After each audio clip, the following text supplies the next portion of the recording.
Hey, good afternoon, everybody. You're with me, Patrick Christys, on GB News. And there's lots on immigration today. Theresa May essentially tells Rishi Sunak not to get tougher with those modern slavery laws following another record year in the Channel. Almost 50,000 people made the journey alone this year.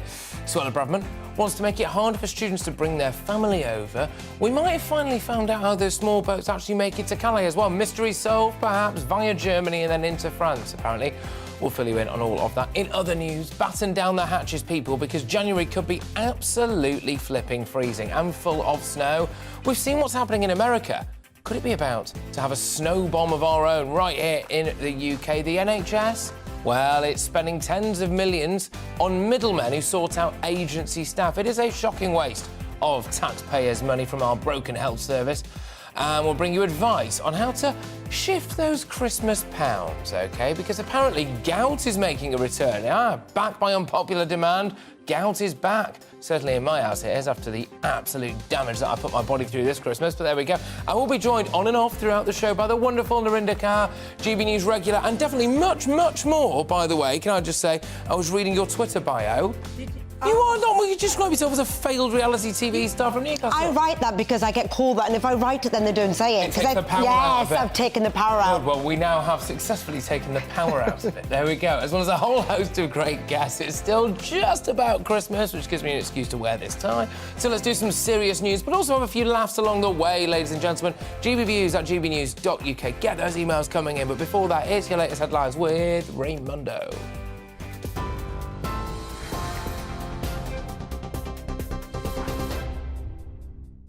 Thanks, Patrick. 2 minutes past 3, here's the latest.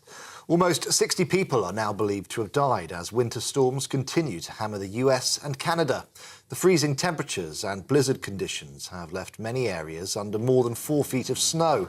The city of Buffalo in New York State has been hit the hardest, with 27 fatalities, many of whom froze to death in their cars.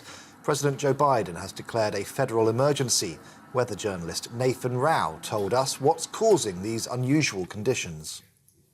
The polar vortex, which is the pool of cold air over the Arctic, has swooped down over the United States, brought very, very, very cold temperatures. I've had -40. Lizards are raining from the sky because the wildlife is freezing on the trees. The National Weather Service in the United States says that it's going to improve in the run-up to New Year, and there will be a thaw. But with the thaw, all that snow thawing, if you can see all that snow is going to thaw, they're possibly looking at flooding, which is another problem.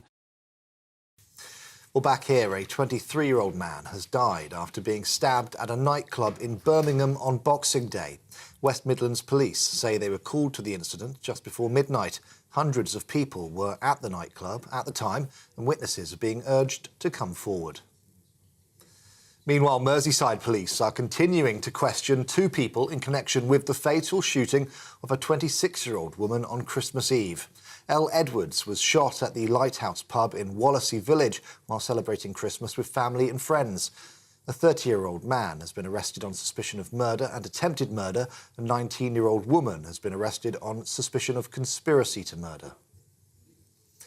Rail passengers are being told to expect significant disruption into the new year amid a wave of industrial unrest across the country. There were busy scenes at London's King's Cross station earlier due to the knock-on effects of Boxing Day strikes. Members of the TSSA union at Cross Country staged a 24-hour walkout from 9 p.m. yesterday as part of their long-running dispute over pay and conditions. The Levelling Up Secretary says opposition to new housing developments could be reduced by focusing on better design. Michael Gove says too many planning applications are indifferent or insipid, and the potential of some public spaces is not being utilised. He's supporting calls from the Policy Exchange think tank for a new National School of Urban Design and Architecture. Teachers' unions have condemned the Scottish Government's decision to delay the rollout of free school meals to all primary school pupils.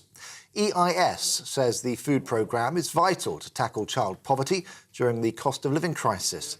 The introduction of the scheme was due to happen back in August. The Scottish Government is defending the delay, saying Scotland has the most generous universal provision of free school lunches in the UK. A yellow weather warning remains in place for snow and ice in the north and east of Scotland. The Met Office says freezing conditions could last until 10 a.m. tomorrow. Travel disruption is possible as wintry showers create patchy ice, mainly on higher routes. Traffic Scotland says motorists should plan ahead. You're watching GB News. We'll bring you more as it happens. Now let's get straight back to Patrick.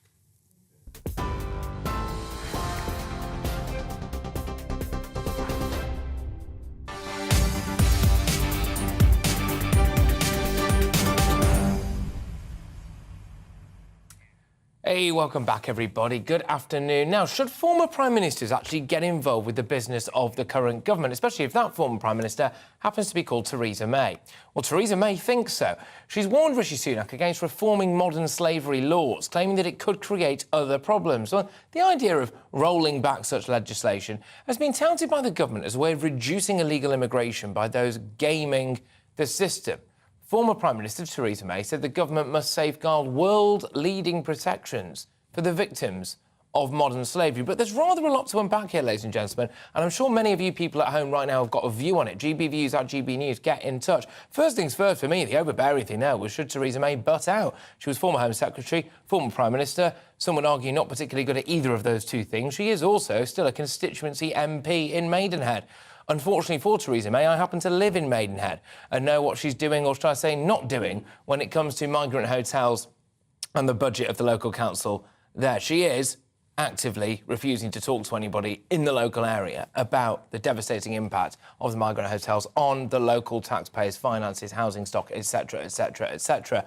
And excuse me for maybe not really caring too much about what she has to say about this issue right now. But it comes amid news that a total of 90 migrants arrived on British shores on small boats on Christmas Day.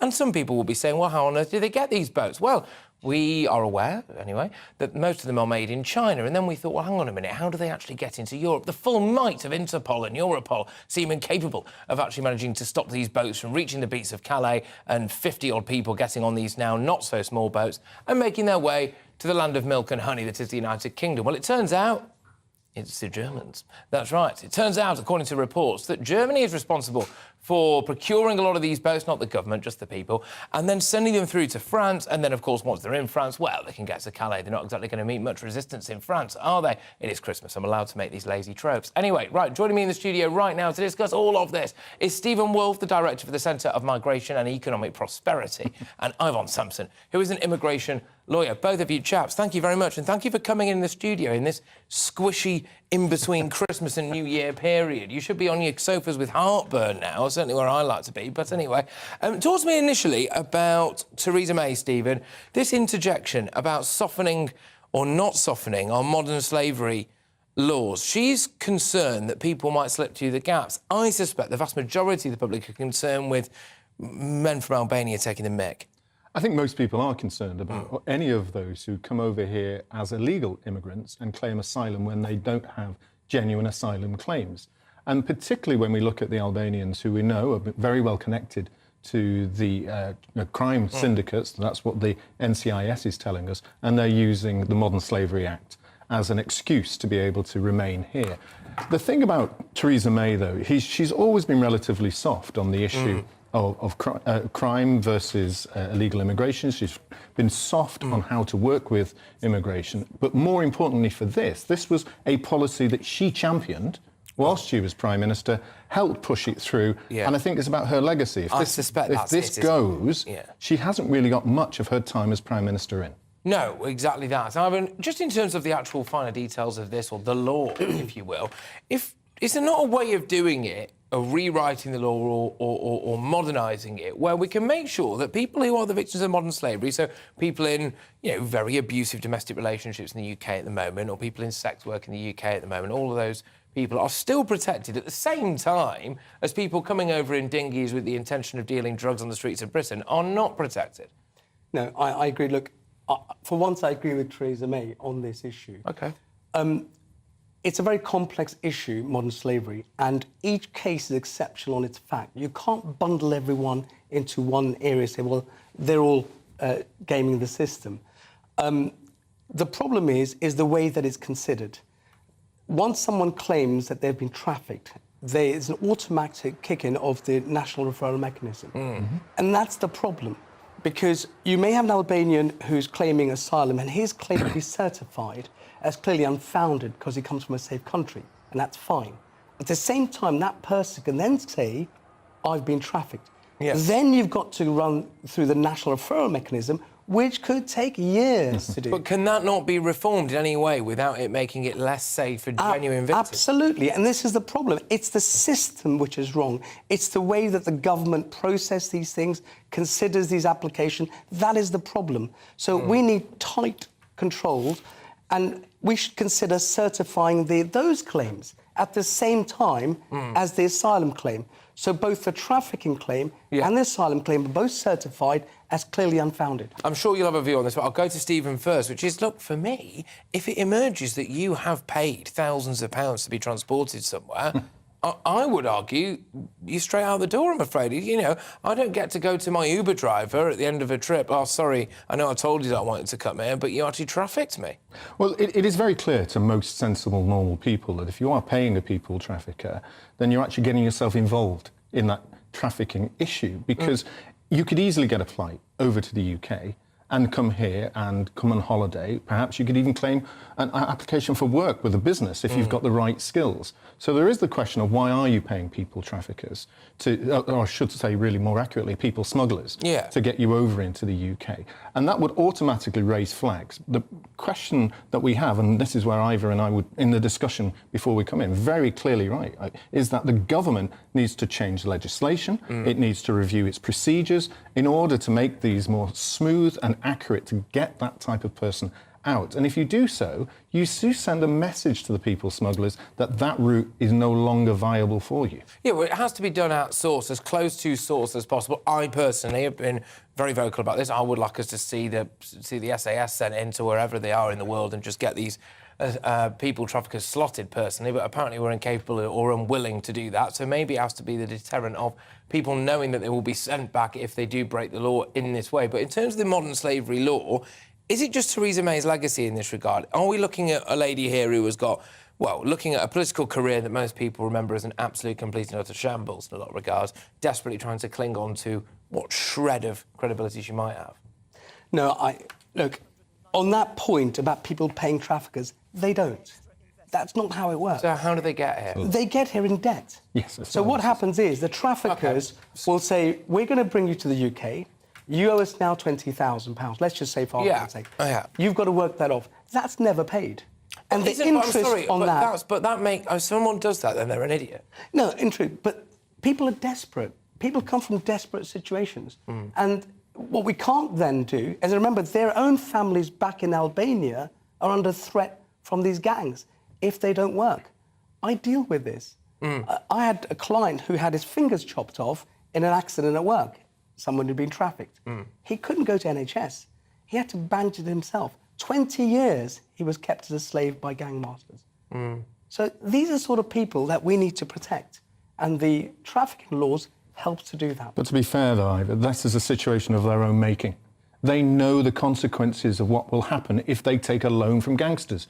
If you're in the drug trade in the UK and you're sitting there in South London and you know you've got to go to one of the masters who are controlling the drugs trafficking element, and I want a bag of cocaine, and you don't pay it back, you know that you're going to get shot or knifed for it. It's the same principle with gangsters and criminality across the globe. So if you enter it, why are we therefore responsible for your errors of judgment? No, I accept that, but people in desperate situations do desperate things. It's a much wider solution. We need to look at Albania, how that's doing economically, retaining its own people there, working with the government. There's lots of things that the Albanian government can do. I hear what you're saying. What I find amazing about the Albania situation, by the way, is that it does appear that pretty much every single European country has an issue with Albanian gangsters. And now it's happening over here. One would have thought that there was a Europe-wide interest in desperately trying to sort out Albania. And the implication for me, which is that they haven't done it, is that there is widespread corruption. And the Albanians are right at the heart of it, the government. Well, I think there have been, even from my time in membership of the European Union, when I was an MEP there were people concerned about Albania and its application for a membership of the European Union under corruption involved at higher levels, both in government and politics and local government, and the influence of very strong gangs that were growing through their connections up through places such as Turkey and going through up to Afghanistan and the links that they were trying to build. Now, if you look at that, then the governments here can't really act alone on this. This is why Interpol is very important a player, but globally they are trying to do something about it. But they're weak at the moment because we generally are weak in our response to dealing with these people. Well, there are numerous different angles to this immigration thing. I just want to move it on slightly, Ivan, and talk about another thing that Suella Braverman is looking to do, which involves students, basically. Now, I think for a long time, I can remember growing up around the Levenshulme area in Manchester. If you went down a few of the roads there, it was fair to say there were those old-style, kind of quite dodgy-looking, you know, universities where you could see very easily this might be used as some kind of front for whatever. Now, I do think, well, they're not there anymore, right, a lot of those ones. So something has happened there. So is it still just a bit of a lazy trope that a lot of students abuse our education system in order to bring families over? Is it a loophole with our immigration system that needs closing, as Suella Braverman apparently wants to do? Not at all. I mean, the universities and colleges that give what's called a CAS letter to a student are strictly monitored by the Home Office. And if they give a CAS letter which is not genuine, they can have their licences revoked. That's the first point. Second point is, students are now on Suella Braverman's bogeyman list. I mean, she's working her way through. Who else can we blame? And now it's students. Next month it'll be something else. It begs the question, why? It's quite safe to be on her list at the minute because she doesn't know all about any of them. She just said she will. But the question is why? If you look at the cost-benefit analysis of students, they bring in £25 billion to the UK economy. That equates to just under £400 per person in this country. Now, if we do what she says, is bring them down to tens of thousands, where are we going to make up them? Where's the money coming from? No, I think this is specifically about their families, and I think most people would accept that if your students coming over here, they shouldn't be allowed to bring their families. Because one of the aspects that comes into the changes that we had under Boris was that you could, after 5 years, apply for extensions, whether it's a PhD or to do that, but beyond that, you could stay. And if you stay here, you can stay with your family. So I'm of the view that we should be reviewing the whole of our system of immigration, whether it's from workers to students, and considering whether we adopt policies similar to that of Dubai. Why not let a spouse come? No, because they're not the students. There's no way they're supporting They're not the students. You don't get allowed to go in Dubai to bring your family. It's the word dependence for me, Ivan. I mean, when I was at university, no one could have depended on me. That says more about me than anything else, to be fair. But just financially, how on earth could anyone... So the idea that all of a sudden you've got, 4 or 5 dependents and you're studying at Bristol University, I don't see how that works. But they can't claim benefits. They pay for their health service. They've paid their student fees. The only cost to us would be the education for the children. And there's not that many who bring kids who go to university, or go to the school. So it doesn't actually cost us very much. It's just a headline to bring down the numbers. But those families aren't contributing into the tax system if they're here. They're not working to pay taxes. That's not true. The spouse is allowed to work. So they'll be working. Well, so therefore... But then it is a bit of a backdoor in, isn't it? Yeah, it's a backdoor in. So that goes back to what people are concerned about, is that these people can come in on the backs of their spouse for students and then work. And when contribute to the economy.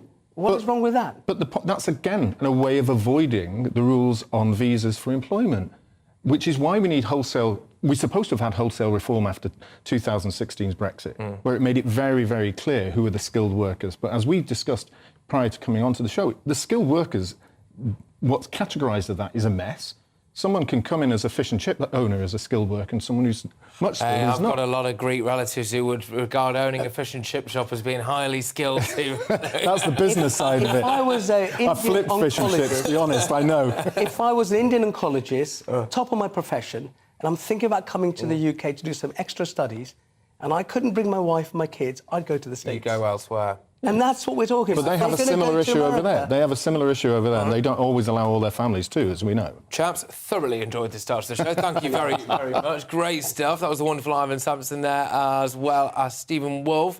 Well, we're away, ladies and gentlemen. We are away. Remarkable. Anyway, get your views coming in, gbviews@gbnews.uk. There's 3 big ones. We covered 2 out of the 3 big ones there when it comes to immigration today, which is, of course, Theresa May piping up and saying, please don't water down or tighten up, I suppose, depends which way you look at it, the modern slavery laws. It might make it more unfair for people who are genuine victims of modern slavery in this country. a lot of people on the other side, and really what Rishi Sunak is, I think, trying to say, maybe a bit cack-handedly, is that he wants us to stop being taken for a ride by people who are coming over the channel, claiming to be victims of modern slavery. So there's that side of it. We've also got Swallow Braverman looking to tighten up our education/immigration system with the spouses coming over. And the third one, which we're going to talk about a bit later on, is about the boats, where they're coming from and how they are getting to Calais. I'm sure we're all scratching our heads going, surely, it must be doable to stop the boats actually getting to the shores of Calais. But, of course, why would the French want to stop them? Because it does mean that certain people they might not want in their country get to leave their country. But there we go. GBviews at gbnews.uk. Irvine has been on. That's a cracking name, Irvine. Anyway, stop beating around the bush. Oh, here we go. And lay the blame for this problem exactly where it belongs. The French government. You knew that was coming, Irvine, didn't you? I knew it. That is aiding and abetting the people traffickers. All the French government needs to do is enforce international laws that pertain to the safety of life at sea, or in France, is people trafficking a legal activity. The French, of course, would claim that there is a lot to be disputed there. Frank says, what would the French... Oh, I saw a lot of the French here. I don't hate it. What would the French do if immigrants were coming out from the UK? They would turn the boats away and not rescue them from British waters. I mean, it's an experiment that could never take place, and nor should it, because ultimately I think a lot of lives will be put at risk. But I would be fascinated, Frank, to see what the French would do if the shoe was on the other foot. Anyway, Terry says, immigration is the only time the whistles and drums of the ultra-left fall silent. It's the only time their indoctrination is asleep. What I think is fascinating, Terry, actually, will be how this plays out in future, because I can't help but notice that some of the countries that some of these people are coming from are not exactly famed for things like women's rights and gay rights, etc. And at what point do massive issues raise their heads there? That doesn't really play too well with the old, I call them the rainbow flag brigade that seems to be on the beaches there. So, you know, refugees welcome and all this. Yeah, fine, that's great and that's lovely of you. But, you know, actually, do they have maybe the same values? Every single one of them is the ones that you want all of us to have? I don't know. Get your views, keep coming in. Leslie says, I am so sorry, but Mrs May, this is Theresa, should keep her mouth shut. I'm not interested in her opinions. Far too soft on everything. She only wants to protect her legacy, nothing more. I tell you what, from my experience, she might want to protect her constituency seats, because things are on the turn there in the Maidenhead area. Right, you are with me, Patrick Christys, on GB News. Coming up, a winter storm has left an American city of Buffalo looking like a war zone. That's according to the governor of New York State, who said that residents were facing a life-threatening situation. People were frozen to death in their cars over there. It is absolutely bonkers. It's already left 60 dead across the US. Could this weather actually make its way to the UK? We will find out next. But now it's time, I believe, for some weather of our own. Well, we've got windy conditions for many, cloud and outbreaks of rain moving east, so a wet evening for southwest England. Rain and drizzle, gusty winds too, but mild for the time of year. Temperatures of around 11 Celsius is the high. Then showery outbreaks of rain continuing this evening across much of the southeast of England, with some brisk southwesterly winds. Temperatures around 9 Celsius. Then the rain clearing east across Wales this evening, although taking its time to clear for the south and east of Wales. Staying windy too, and a cloudy end of the day then as we head up to the Midlands, with further spells of rain there. Could be heavy at times, leading to some tricky travelling conditions. Breezy too, temperatures around 9 Celsius once more there. Then outbreaks of rain continuing to move east this evening across northern England, with the rain heavy at times, but should be drier then from the west as the evening goes on. Temperatures, yes, around 9 degrees once more. Scattered showers following today's rain and snow then across Scotland, although we've still got that yellow weather warning in place. The showers falling as snow, therefore, on the higher ground, with icy stretches, with temperatures close to freezing. Largely dry end of the day for Northern Ireland, plenty of clear spells, just a few showers possible. Staying blustery, though, particularly across the coast and the hills. Heading overnight, mostly dry in the north, but icy stretches once more for Scotland, and rain returning in the south. GBNews Live will be keeping you in the picture, finding out what's happening across the country and finding out why it matters to you. We'll have the facts fast with our team of reporters and specialist correspondents. Wherever it's happening, we'll be there from 12 noon on TV, radio and online. GB News, the People's Channel, Britain's news channel.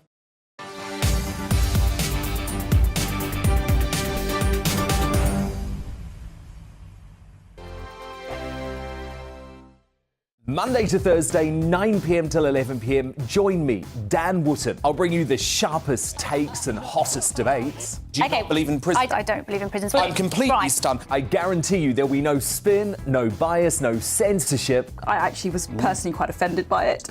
and no reason to go to bed. So I guess they've always been quite woke. That's Dan Wootton tonight on TV, radio and online. Monday to Thursday from 9 p.m. till 11 p.m. on GB News. The People's Channel, Britain's news channel.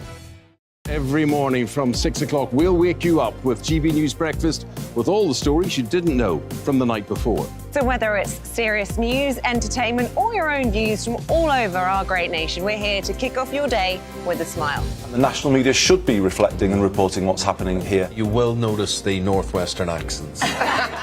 Whether you're with us on TV, radio, or online, every morning it's breakfast from 6 a.m. Hope you can join us. Join me every Sunday at 6 p.m. for Gloria Meets. In exclusive interviews, I'll be finding out who our politicians really are and what they really think. It's something that you would never want anyone to suffer. I didn't know what channels there were. I didn't think I'd be believed. I must have weighed about 7 stone and I'm 5'8". My instincts was to sort of cover this up. I mean, clearly that was a mistake. Join me every Sunday at 6 p.m. on GB News, the People's Channel, Britain's news channel. Hello there, it's Eamon Holmes here from Breakfast on GB News. We're not just on your television and your screens, you know. We're on DAB plus digital radio, so you can listen to your favourite shows on the move. If you've not yet listened to GB News Radio, it's very simple. We're on your radio player and tune-in apps, on your smart speaker, phone or tablet, or online at gbnews.uk. Take us with you wherever you go. GB News Radio. You never have to miss a moment of the People's Channel.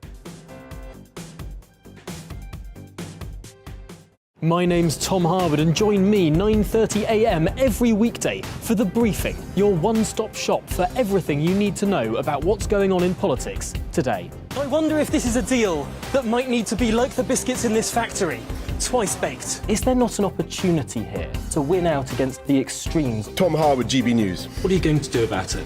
Things should have been done differently, and they certainly are being done differently. Don't miss it. The Briefing with me, Tom Harwood, 9:30 Monday to Friday on GB News. Hello, I'm Simon Evans. Join me on GB News for Headliners at 11 p.m, where I'll be joined by 2 of the country's top comedians as we take a look at tomorrow's newspapers tonight.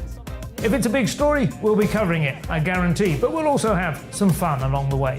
That's GB News Headliners at 11 p.m. We won't put you to sleep, unlike some of the other paper review shows out there. So join us, 11 p.m, 7 nights a week.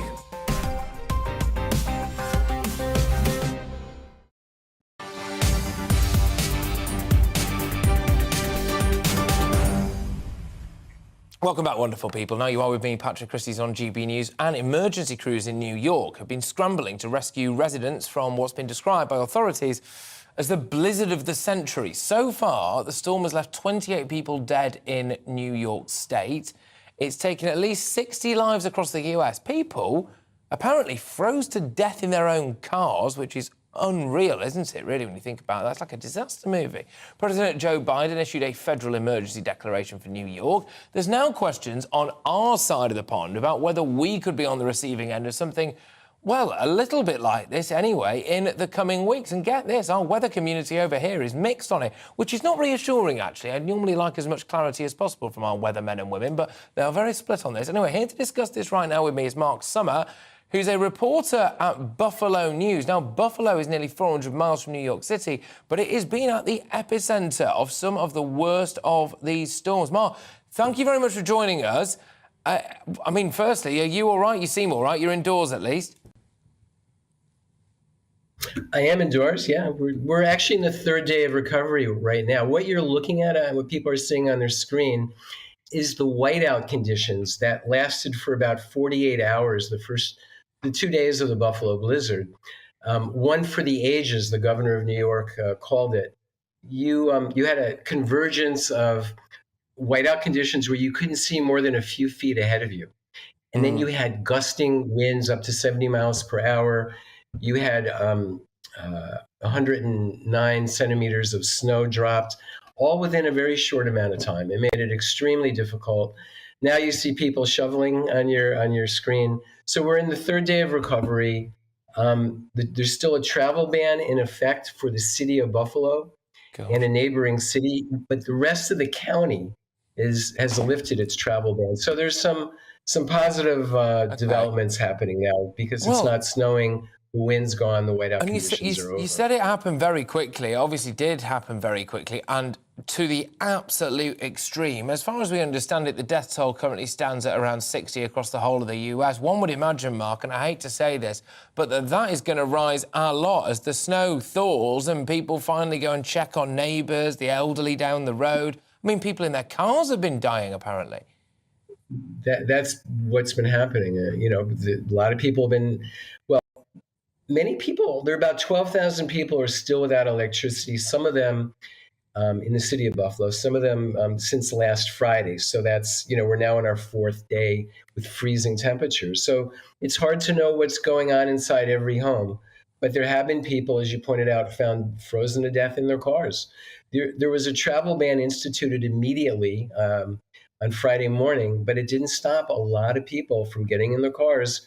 Maybe they wanted to rush to relatives' houses for Christmas. Maybe they wanted to get supplies at the last minute. Whatever the case may be, a lot of people were out of their homes when they shouldn't have been, and some froze to death. It also made it really difficult for search and rescue operations and for snowplows to clear the roads because they had these scattered, stranded cars all over the place. No, absolutely. Well, thankfully, it appears like the worst is over, although there's a mammoth operation still to come, Mark, and I hope that you and your family are all safe and that you remain safe and that you look after yourselves. Mark, really appreciate you taking the time to come on this show and just explain to us exactly what your lived experience is over there. Mark Summer, who's a reporter at Buffalo News. Now, joining me throughout the show, and I've just got time to squeeze her in for a little bit before we go to the news, is the wonderful Narinder Kaur. And Narinder, yes, I wanted to just have a quick chat with you because you're going to be here throughout, right? Yes.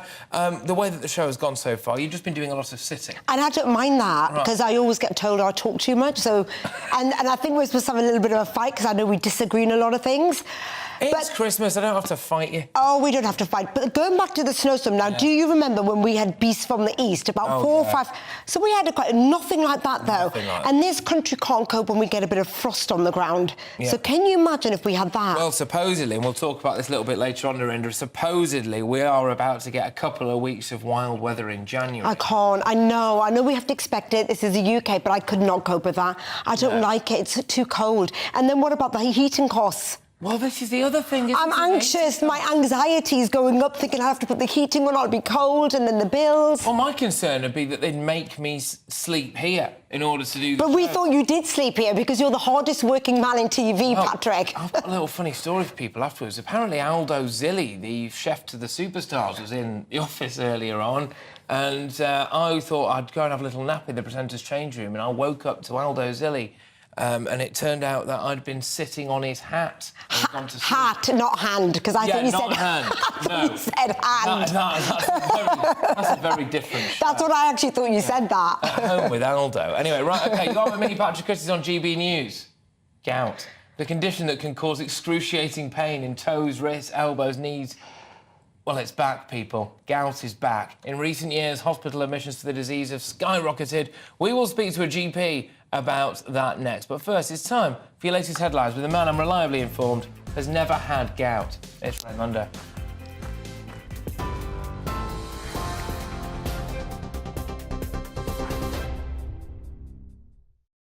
3 minutes past 3, here's the latest from the GB Newsroom. At least 60 people are now believed to have died as winter storms continue to hammer the US and Canada. The freezing temperatures and blizzard conditions have left many areas under more than 4 feet of snow. The city of Buffalo in New York State has been hit the hardest, with 27 fatalities, many of whom froze to death in their cars. A 23-year-old man has died after being stabbed at a nightclub in Birmingham on Boxing Day. West Midlands police say they were called to the incident just before midnight. Hundreds of people were at the nightclub and witnesses are being urged to come forward. Well, meanwhile, Merseyside police are continuing to question 2 people in connection with the fatal shooting of 26-year-old Elle Edwards at a pub on Christmas Eve. The 30-year-old man has been arrested on suspicion of murder and attempted murder. A 19-year-old woman has been arrested on suspicion of conspiracy to murder. Rail passengers are being told to expect significant disruption into the new year amid a wave of industrial unrest across the country. There were busy scenes at London's King's Cross station earlier due to the knock-on effects of Boxing Day strikes. Members of the TSSA at Cross Country staged a 24-hour walkout from 9 o'clock yesterday as part of their long-running dispute over pay and conditions. We're on TV, online and on DAB+ radio. You're watching GB News. Don't go anywhere. Patrick will be back in just a moment.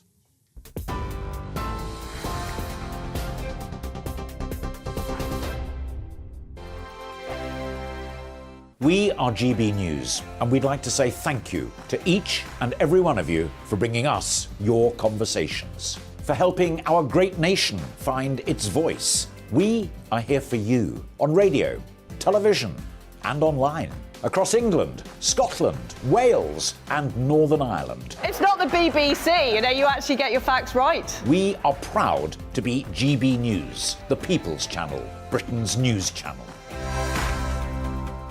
Hi there, it's Stephen and Anne.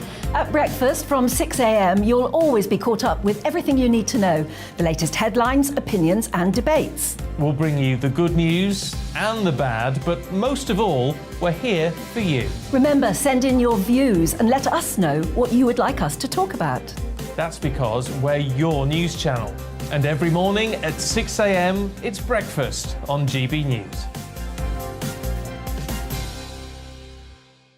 Monday to Thursday on GB News, it's Bev Turner Today from 10 a.m. We're going to be here for you, our GB News family, to keep you up to date, but also make you smile. The guy went from puberty to adultery. And I can't wait to bring a few of my own opinions. I have no time for cultural totalitarianism. We'll engage in passionate, but always polite debate, with your thoughts and opinions at the centre of it all. Only on GB News, the People's Channel, Britain's news channel.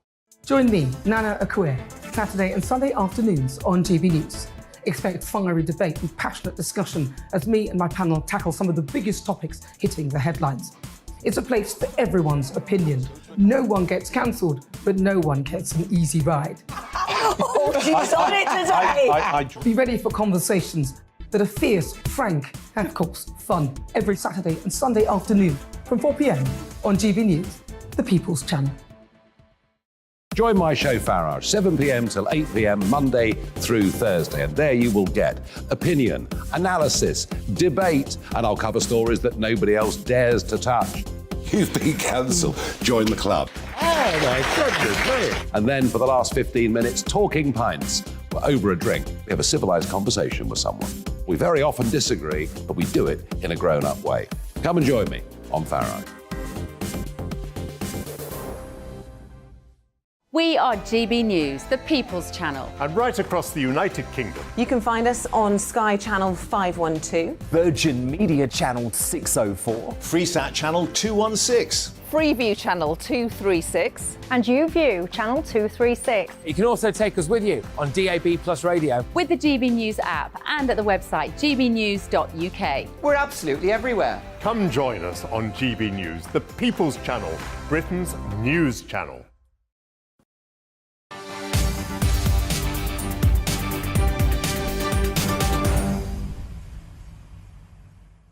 OK, ladies and gentlemen, now every festive period, hundreds of dogs across the country are rescued from abandonment or taken into animal shelters. With the increases in the cost of living, this year will be no different. In fact, it'll probably be a bit worse, won't it, bless them? And dog homes across the country are giving man's best friend a second chance at life. We sent our West Midlands reporter, Jack Carson, to a Birmingham dogs home to find out a bit more.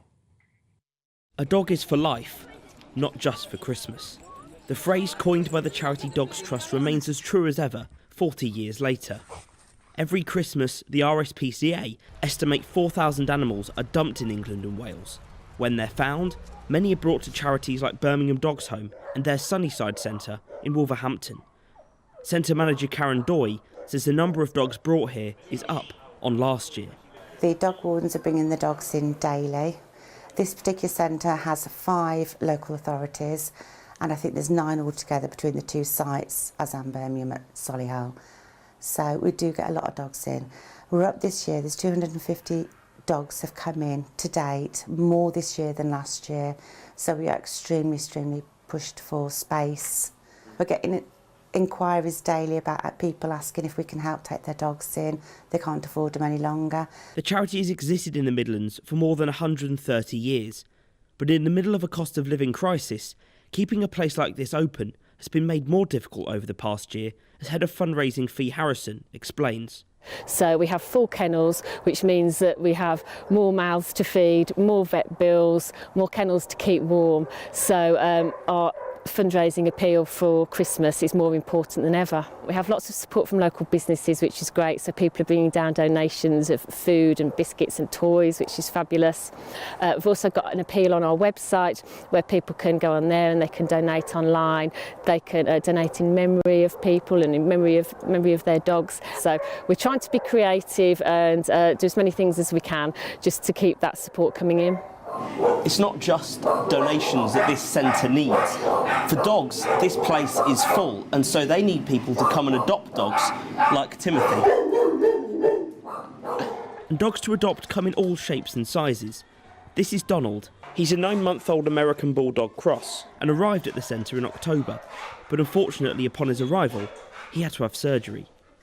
He came into us in October. He had unfortunately got a damaged left hind leg, so we sent him for x-rays straight away. Unfortunately, it did turn out that he did have an untreated injury to his leg. He had both damage to his stifle, his pelvis and his femur. So we sent him to have an amputation because that was the only thing we could do to make him comfortable.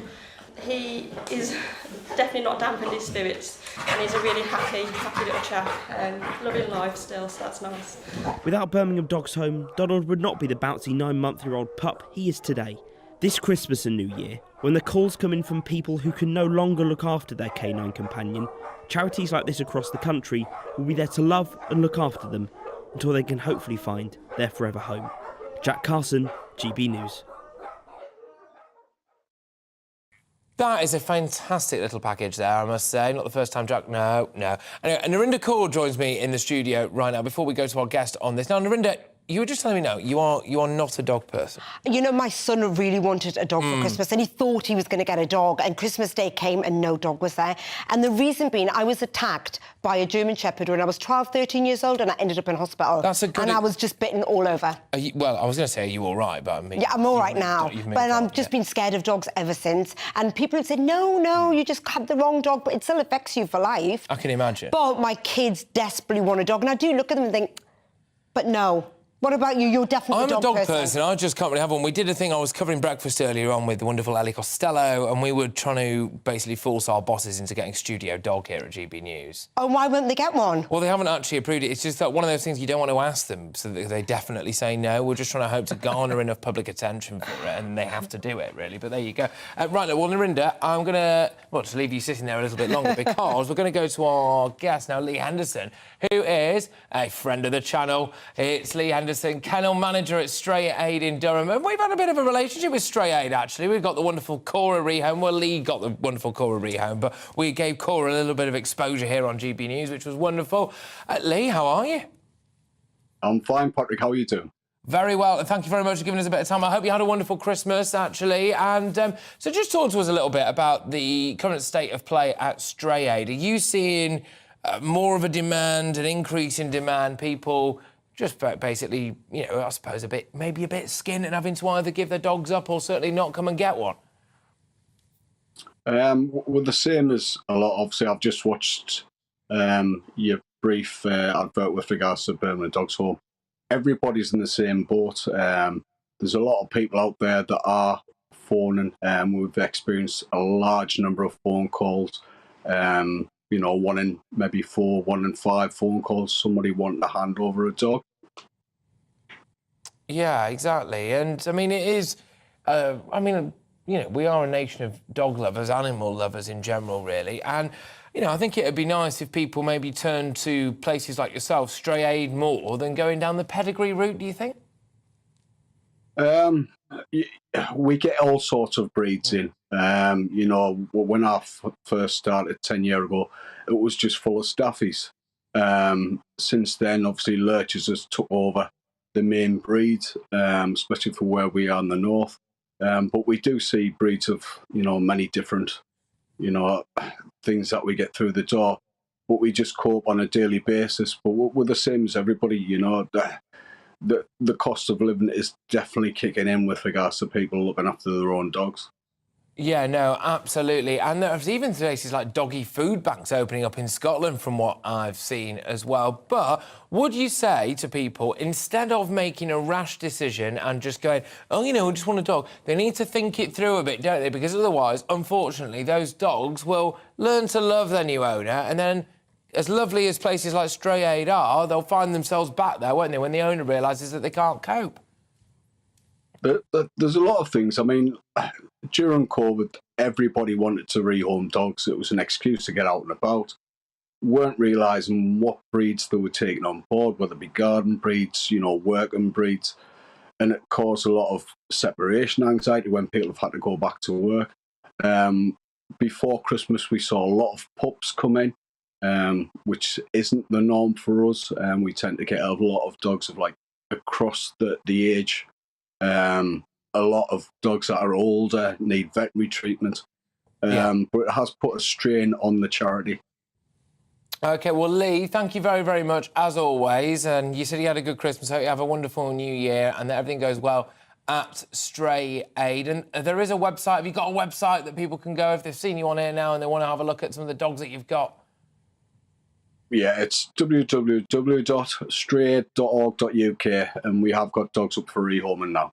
Good man. All right, well, good luck to you. Thank you very much, Lee. Lee Henderson, kennel manager at Stray Aid in Durham. Right now, ladies and gentlemen, we were going to be doing, I know, I couldn't believe this either, a segment on gout. That's right. But apparently we're having a little bit of trouble getting the guest up, which means that Narinder Kaur, who is with me right now, gets to have a chat with me about, frankly, whatever you want, Narinder. So, I mean, we were going to talk a little bit about some of the stories that have popped up in the papers, haven't we? But let's talk a little bit about the festive food situation, all right? Because that ties in at least loosely to what we were going to be talking about. Well, I know that there was some news today about when to start your diet. Yes. And apparently it was January the 3rd. I mean, why January? I always start my Christmas diet today, actually, the day after Boxing Day. What about you? Because you had this tie last night. What does it look like, Narinder?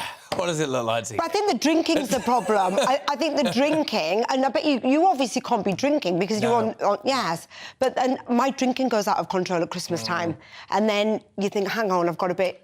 Well, that's the thing. I must say, this is my first sober Christmas in a very, very long time. And, I've needed to do it anyway because of work and stuff. But I must say, actually, I feel a lot better for it. I do feel a lot better for it. But then you're eating too much. Exactly. Yeah, you're replacing the alcohol with the food.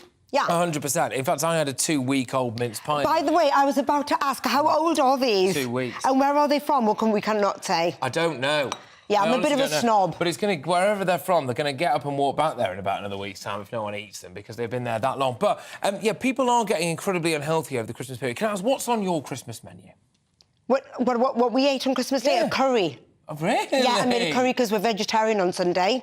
It's complicated, I'm not going to go into it, but my daughter was absolutely fuming because she says, I'm not eating dal on Christmas Day. Yeah. And she took a picture of it and sent it to all her friends about the abuse at home. And your son didn't get a dog? Yes, he did. I bet it was miserable. It was a terrible Christmas in the Corver household, it really was. Then we did Christmas on Boxing Day.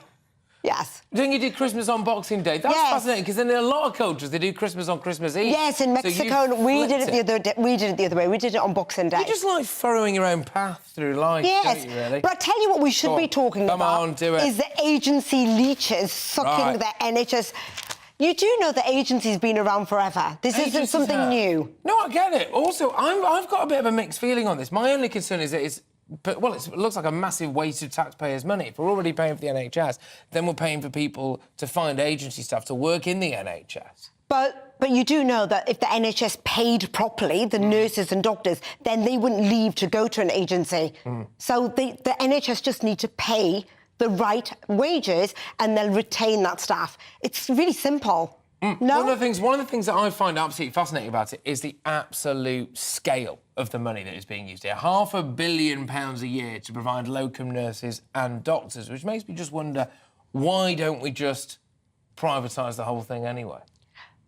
Well, because the NHS is the biggest thing that we have in this country, and you can't just privatise it. But the locum costs, obviously, they have to have the right amount of nurses for safety patients. They do. And if that's the case, they have to pay it. Come Saturday, and, you know, everyone's in hospital, they need it. But part of me thinks, and actually we're going to go to a doctor soon, but part of me does think that maybe, just maybe, there are a lot of nurses and doctors just keeping a little bit quiet at the minute because they work at these agencies and they're actually coining it in, so they don't really back a nurse's strike. I just wonder. That's very cynical. I just wonder. We'll have to wait and see. Right, I'll return to this in a sec. Because I think it might be gout time, people. Yes, there we go. The amount of times I've heard that. The diseases of kings, supposedly, seems to be making a return. Now, gout is a variety of inflammatory arthritis that causes sudden and severe joint pain. Well, admissions for the disease have surged in recent years, with nearly 250,000 people heading to hospitals in 2021 and 2022. It is known as the disease of kings because it's associated with excessive consumption of meat and alcohol. It will come as no surprise to everybody to learn I had gout in my 20s. Back in the day, that was something only nobility could afford. Well, here with me to discuss this is Dr Tolu Adepju, who is an NHS doctor. Dr Tolu, thank you very much. Right, so, look, slightly more serious. I know that gout's one of those things that you don't really want to tell anyone that you've had. I appreciate I've just told everyone at home, but because people do think it's down to you eating pate and drinking loads of red wine. Is there a lot of truth to that? So, I mean, there is some truth to that in terms of your consumption, how much you eat. That does, kind of cause the uric acid to build up, which obviously then causes gout. So there is a little bit of truth to that. Okay. So do you, if you're being honest, right, if it's just you and me in a room now, do you have absolutely no sympathy for anyone with gout because they've kind of done it to themselves, Well, no, of course I have sympathy for people with gout. I mean, it's like, kind of condemning people on the lifestyle, choices. I mean, people smoke, people drink, people have all sorts of lifestyle habits. Yeah. I mean, you go down a really slippery slope if you start judging people based on what they actually do. If you just start judging them. That is a fantastic answer. I mean, you've kicked that one into the long grass, Dr Tolu, immediately, straight off the bat. But we are seeing, apparently anyway, an incredible number of people with it now, a rising number, which implies that a lot of people now have an unhealthier lifestyle than previously, despite there being more information than ever out there about how to live well. Yeah, I mean, of course, you can always, inform people, you can always educate, but at the end of the day, part of living is that you've got the choice to make your own decisions. And that's, kind of one of the good things about the NHS is that, we treat, regardless of, why you've come in or what condition has brought you in. Can I ask the Dr. Julia a question? Yeah. How bad can gout get? Is it true that they can chop off your feet and things like that? Is that how bad it gets? Or can you die? Get that bad yeah, sorry, go on. No, go on, no, that's it. Can they chop your foot off with gout? I mean, it's very rare, but it can get really bad, that the pain becomes unbearable, and it's not, the pain doesn't get better with things like paracetamol and steroids and ibuprofen and anti-inflammatories, it can get really bad. But, I mean, it's not quite diabetes, you're not... Yeah. I mean, it's very rare to get your foot chopped off because of gout. Well, just on this, look, obviously one of the main reasons that we're doing this now is it's Christmas. It's a time for overindulgence, and whoever's running Gout's PR has done a fantastic job because they've emailed our producers here just after Christmas, and here we are, Dr Tolu, talking about it right now, the perfect timing. But how easy is it to get rid of gout? Is it, if you live well for about a month or you make certain lifestyle changes, you're back in business? I mean, the real question is how easy is it to make lifestyle choices after a month, I mean, the whole point of it being a lifestyle choice is that you have to completely change your lifestyle. And I can imagine it requires a little bit more than a month to do that. OK, all right, fair enough. Well, Dr Tolu, thank you very, very much. It's been great to everyone. Are you, I imagine, the picture of health, by the way. You certainly look like you are. Did you have an overly indulgent Christmas, or can you just take it or leave it with the unhealthy snacks? I mean, I did have an overly indulgent Christmas, but, I mean, what is Christmas for, Yeah, well, some people would say there's a deep-seated religious element to it. Other people, of course, would say that it is all about stuffing your face. But there we go. Dr Tolu, thank you very, very much. He is, of course, a wonderful NHS doctor. Gosh, he was such a handsome man and amazing teeth. Yeah? Dr. Tulu, amazing teeth. I think he you've did. told Dr. Tulip. Oh, well, I'm married, as you know, happily. Yes, all right. Well, there we go. But no, I mean, it's interesting. I must say, it's one of those things. I can't believe you had gout in your 20s. Why? It's just all... Was it your student days? No, it wasn't. It was just not long after it. I think it was just... Well, it was just all the reasons why people get gout, to be honest with you. And was it painful for you? It was annoying. It was annoying. Right. I had a very mild case, and it went away in a couple of weeks. And I would probably go back in time and wish I hadn't mentioned it on national television because everyone in the gallery appears to find it hilarious. You are with me, Patrick Christys on GB News. The wonderful Narendra Kaur is with me throughout the show. Lots more to come in the next hour. Gosh, we're already an hour in. But before that, well, in fact, I'll give you a quick preview, actually. We're going to be whizzing you through the 3 latest top lines when it comes to migration. There's a Prince Andrew development, which is absolutely hilarious as well. And as well, middle-class couples could face a £40,000 hit to their incomes. Who would have thought it? But now it's your weather. Well, we've got windy conditions for many, cloud and outbreaks of rain moving east, so a wet evening for southwest England. Rain and drizzle, gusty winds too, but mild for the time of year. Temperatures of around 11 Celsius is the high.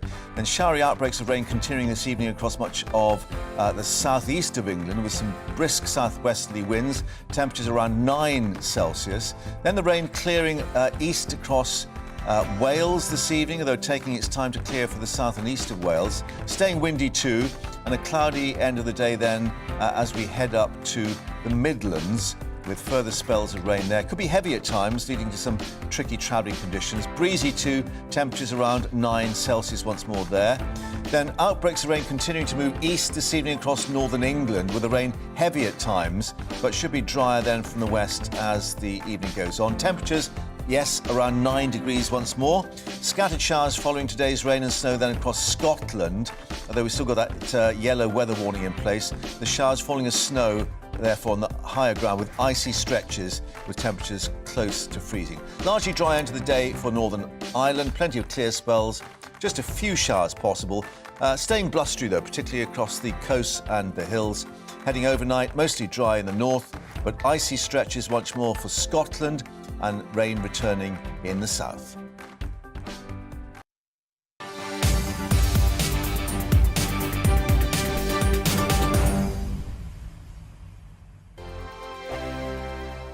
Monday to Thursday nights on GB News. At 6, it's Dubes & Co. 7 o'clock, Farage. At 8, join Mark Stein. And at 9, Dan Wootton Tonight, followed by Headliners. On TV, radio and online. This is GB News. Here on GB News Live, we'll be keeping you in the picture, finding out what's happening across the country and finding out why it matters to you. We'll have the facts fast with our team of reporters and specialist correspondents. Wherever it's happening, we'll be there from 12 noon on TV, radio and online. GB News, the People's Channel, Britain's news channel. Hello, I'm Michelle Dewberry, and you can join me every weekday 6 till 7 on Dubes & Kerr. Me and my panel will get stuck right into the day's events, and I can tell you, in fact, I can warn you, expect some robust debates, some strong opinions and perspectives from both sides of the fence. It's about you at home as well. I love to read out all of your comments, or at least as many as I can. So join me, Michelle Dewberry, Monday to Friday, 6 till 7 on Dubes & Kerr. We are GB News, the People's Channel. Why not take us home with you by visiting the GB News shop at gbnews.store. You'll find all the official merchandise, a really good present actually for yourself, your friends or your family. We ship across the UK mainland at no extra cost. GB News, the People's Channel. I'm Mark White. As GB News Home and Security Editor, I cover those key issues that are so important to you. Our authorities, our communities doing all they can to combat violent crime. With the public services under unbearable strain, why are we still failing to control our borders? Defence, the first priority of any government, has been continually hollowed out. Can we trust our politicians to protect the armed forces? Join me, Mark White, on GB News. We are GB News, right across the nation. You can get us on television, on radio, on digital. We're absolutely everywhere. Amazing! You see, amazing! You remind me of me in the European Parliament. But here's the most important bit. We are not part of the mainstream establishment. We think and speak just like you do. We are the People's Channel. Magnificent. That's really, really thoughtful. Come and join us on GB News, the People's News Channel.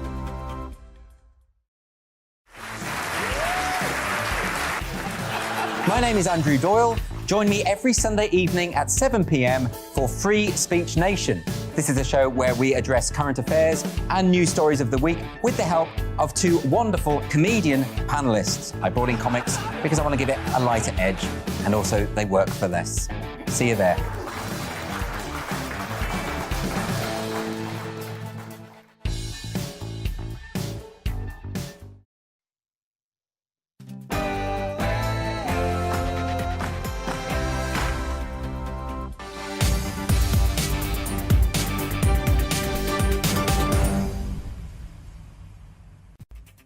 Welcome back. It's 4 p.m. You're with me, Patrick Christys, on GB News. Lots of immigration today, from one Prime Minister to another. Theresa May's essentially told Rishi Sunak to be careful reforming modern slavery laws in an effort to combat illegal migration.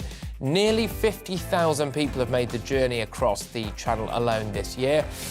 And at least 60 people have tragically died in snowstorms across the United States as the country finds itself at the centre of an extreme cold snap. We'll have the latest from Buffalo, the city at the epicentre of these storms, and we'll ask, crucially, whether or not something like this could be about to hit the UK.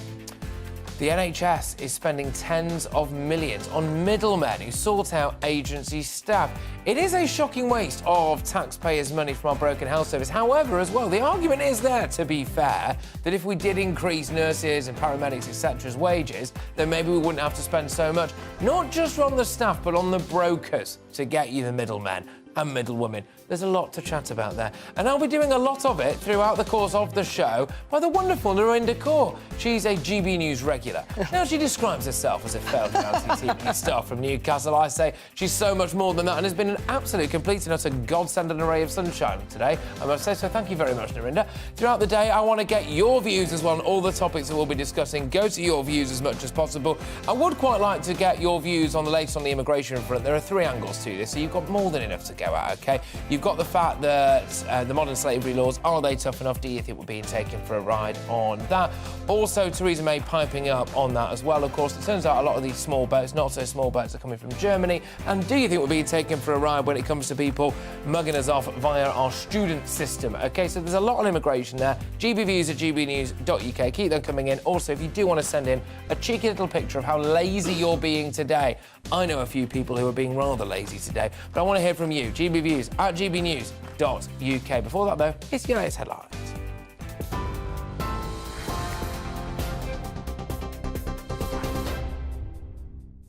Good afternoon. It's 2 minutes past 4. I'm Ray Addison in the GB newsroom.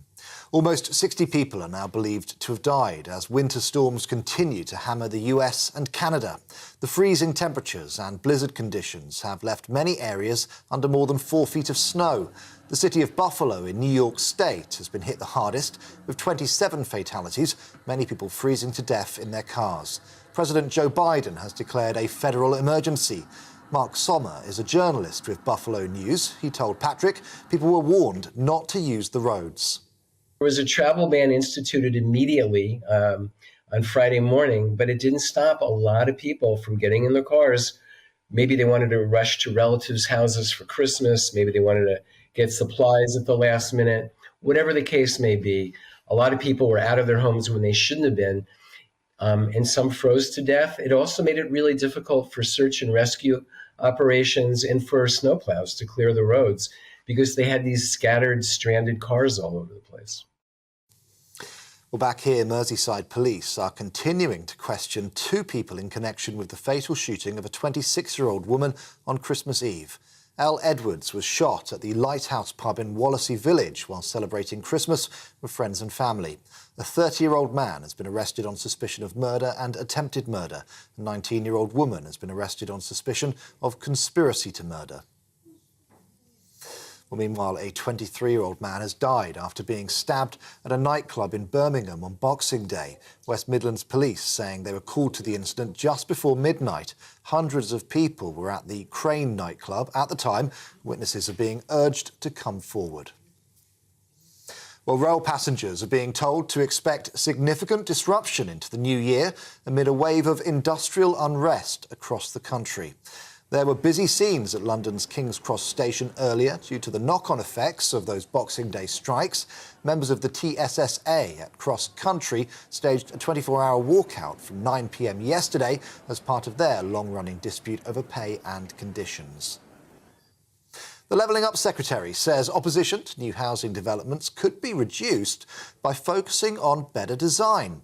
Michael Gove says too many planning applications are indifferent or insipid, and the potential of some public spaces is not being utilised. He's supporting calls from the Policy Exchange think tank for a new National School of Urban Design and Architecture. Teachers' unions have condemned the Scottish Government's decision to delay the rollout of free school meals to all primary school pupils.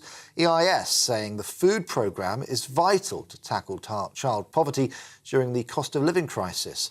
The introduction of the scheme was due to happen back in August. The Scottish Government is defending their delay, saying Scotland has the most generous universal provision of free school lunches in the whole UK. The yellow weather warning remains in place for snow and ice in the north and east of Scotland. The Met Office says freezing conditions could last until 10 a.m. tomorrow. Travel disruption is possible as wintry showers create patchy ice, mainly on higher routes. Traffic Scotland says motorists should plan ahead. You're watching GB News. We'll bring you more as it happens. Let's get back to Patrick.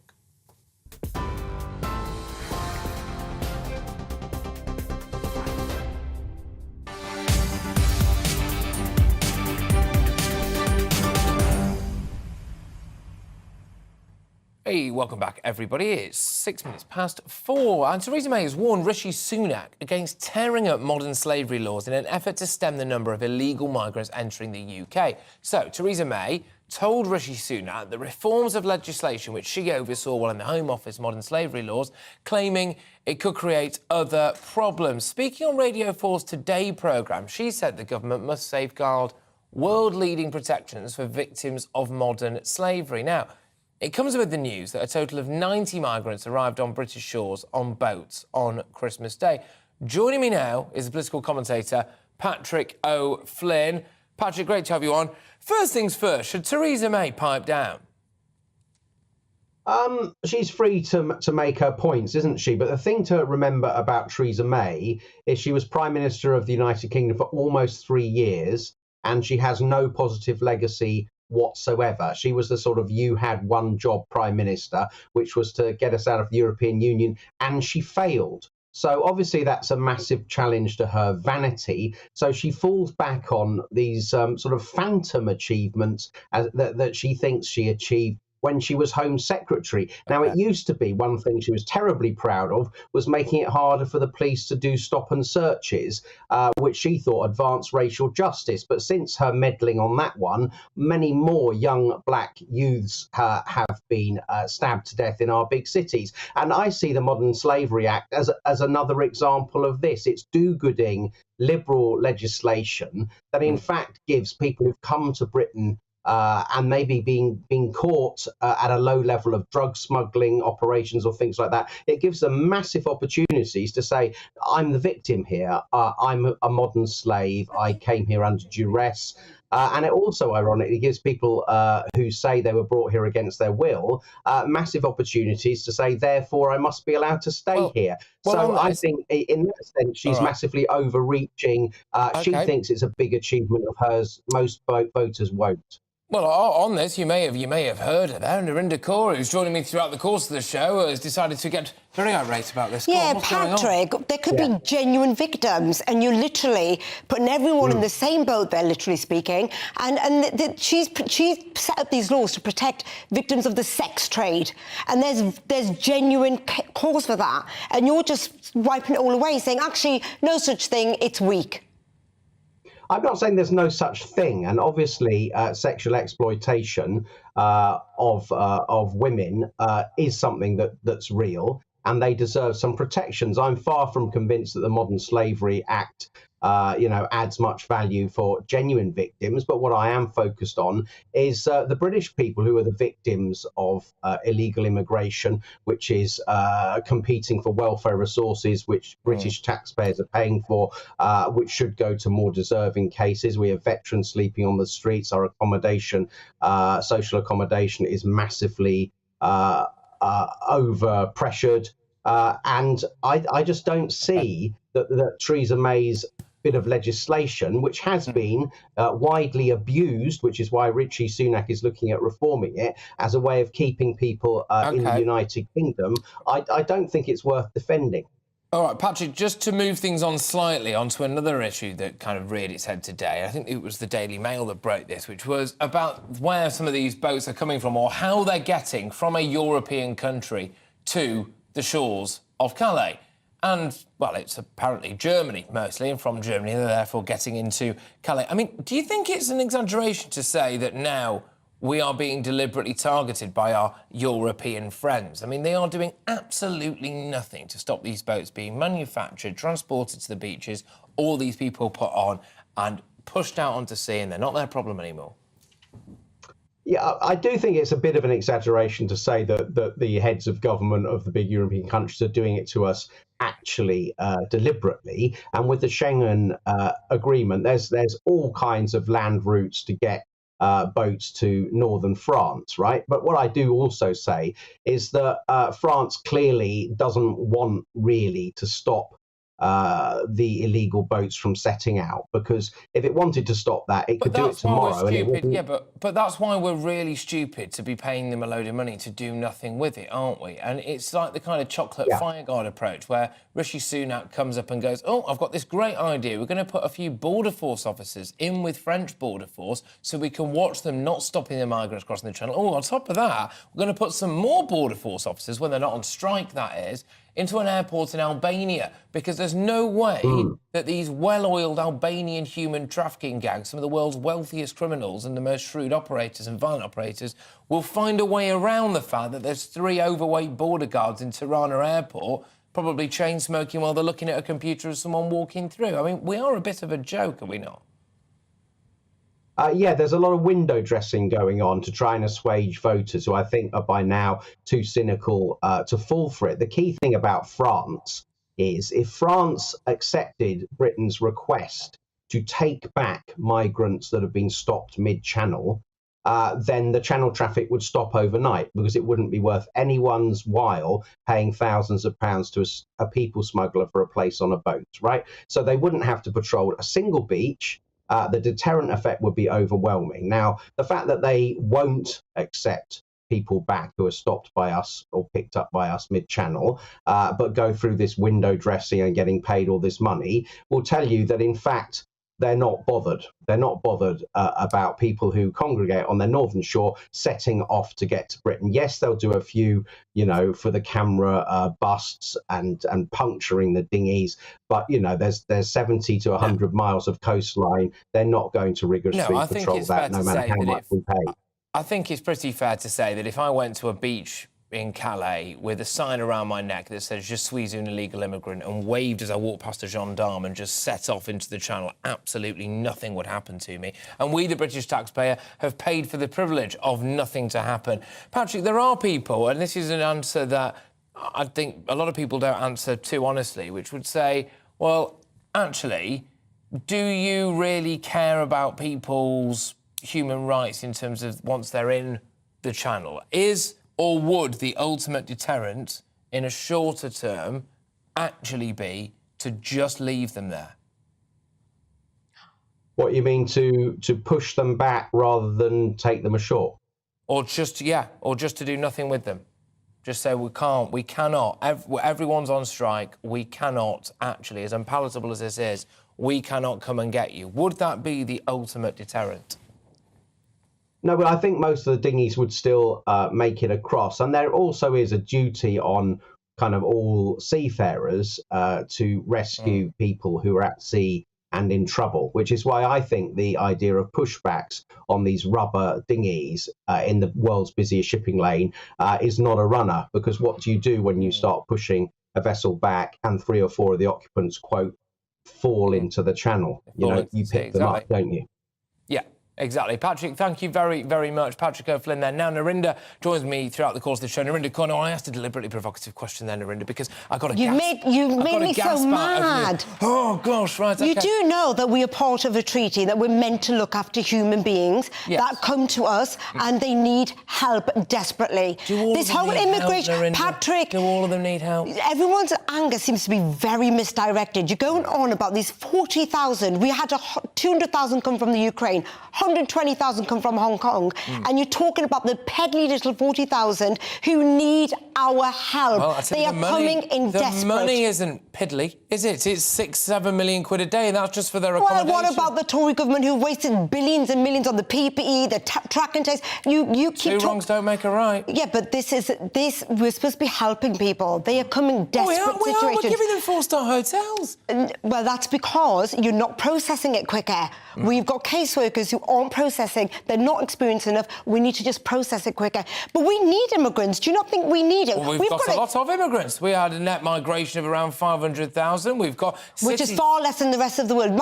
Immigration isn't just a UK problem. It's a worldwide problem, and it needs a law that's for the whole world, not just UK law. Do you not think in this time of absolute economic need, and we talk a lot about it right now, the amount of people who won't be putting heating on, the amount of people who are absolutely skinned. I mean, butter has got security tax on it in supermarkets, for goodness sake. And yet in this country, remarkably, we find absolute dollars, wheelbarrows full of cash that we can give to people who we've got no idea. Like the Ukraine? No, but by the way, yeah. We're giving more money there. Why? Yes. And so why give it? Why? I also talk about that. It just so happens to be the topic we're talking about right now. Is what's going on in the Channel and immigration. Let the immigrants work. Why are you letting them sit there for 6 months in a hotel? Let them work. Well, let them contribute. Is there not a risk that they would leg it and go into life of crime? Is this not a bit of a myth, Narinder, that every single person who wants to come over here is desperate to just spend the minimum amount of time possible in a 4-star hotel before they go and forge a life for themselves in Slough? I think, but it's not a myth that they come over here to be criminals. That's a myth. Well, it's not, according to the NCA. There's a huge amount of people who do get involved in criminality. They're hard-working, they want to work, they can contribute to the jobs that the British people won't do. We've got a job shortage of 2 million. Let the immigrants work. My parents came as immigrants. I get that. My parents came, my dad worked hard. What route did your parents take to get here? Well, OK, then they took a legal route. But there aren't any legal routes, Patrick. Well, there are. There isn't safe or legal routes. There are. There isn't. Because this is a misconception. Right, there are. Explain it to me, then. The immigration system. If you're lying about claiming asylum, then there are no real, proper... Well, there are... How do you know they're lying or they're not lying? Well, a lot of people coming from a safe country in Albania, their asylum claim gets rejected, then they rely on these modern slavery. They could be part of the criminal gangs. They are also victim to that. They have families here. We can't... I think we need immigration. It's a good thing. If you're putting it down... And look, this is all good stuff. I appreciate that. But if you're being completely honest, do you just think that we should live in a world where anyone who wants to live anywhere should just be allowed to do that? Because if that's yes, that's fine, but just be honest about that. I do think that, yes, because my parents came as immigrants and they worked hard and we worked for everything. We paid all our taxes. Well, that's great. Right, so, and there's plenty of people who are like that and we do need that. I do think there should be freedom I think that's what underpins of movement it, isn't of people. OK, and that's because that's a really core point. I'm glad I'm enjoying our chats, Hillary, because that is a really core point, right, which is that if you are ideologically of a view where you think... Why aren't you of that view? Why do you not think that there should be freedom of movement of people? I just think there should be more control. I think there are massive national security elements to it. I think that it can be unfair to people who have maybe already lived and worked in a country their entire lives, paid into a tax system. Yes. If there's a shortage of housing, healthcare, etc., I do think that... That's self-inflicted problem. And I do get that. Also, now hear me out on this. I really genuinely do believe, to an extent, not in the same way as, you know, some really far out there people, of the preservation of a national culture and having a national identity. I believe that about the French, I believe that about the Spanish, I believe that But about... why do you think the national culture and identity is gone? I'm British Indian. I don't think it's gone. I get accused of being too British. I get accused of not being Indian enough, but I live in this country. So I take both sides, as lots of British Indians do. I don't think it's gone. My concern would be that if you have a complete and utter breakdown of it, so there's just pockets of people from all over the world, as fabulous as the certain elements of that are, if you completely break that down, then what have you got, really? Is it just a plot of land with a load of people on it? But what's wrong with that? We are just a plot of land. Britain is just a plot of land. I think it's more than that. It's a lot more than that. We can't stand in our country and say, oh, you're not allowed, this is our country. We are just a bit of land. Oh, that's controversial. We are. What was the point of fighting for it then? Anyway... Oh, OK, all right. Well, look, I am enjoying these back and forths. I hope you are at home anyway. There's lots more coming in the next couple of hours. Yeah, hour and a half. Anyway, loads of you have been getting in touch on the inbox. GBViews at gbnews.uk with your thoughts on this migrant crisis. Brian says, why does the UK allow illegal migrants to claim legal aid so they can tie their case up in court and prevent deportation? Well, Brian, I get what you're saying there, absolutely, but there are quite literally legal reasons for that. It's just in case, and there are human rights charters, etc. But I get the point that you're trying to make. Elizabeth says, saying students are a cost-benefit to the country is untrue. As untrue as saying that immigrants are a cost-benefit to the country, foreign students are of benefit to greedy globalist universities, and immigrants are of benefit to greedy cost-cutting employers.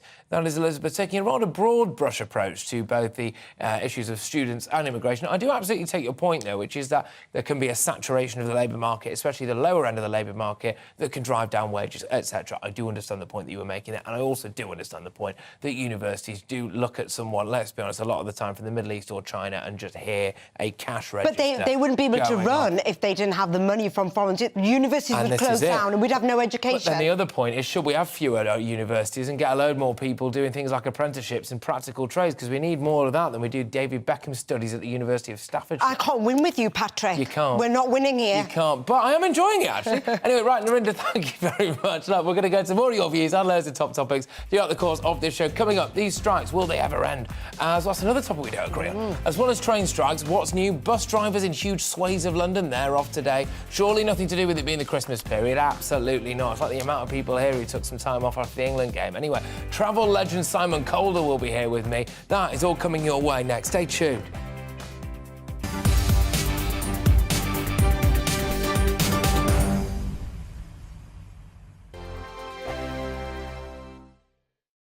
I'm Mark Dolan. Join me at 11 on GB News for Headliners, in which I'll be joined by two of the UK's top comedians discussing tomorrow's papers.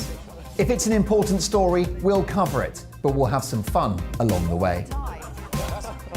Headliners, the late-night paper review that won't send you to sleep like the others will. 7 nights a week at 11 p.m. on GB News.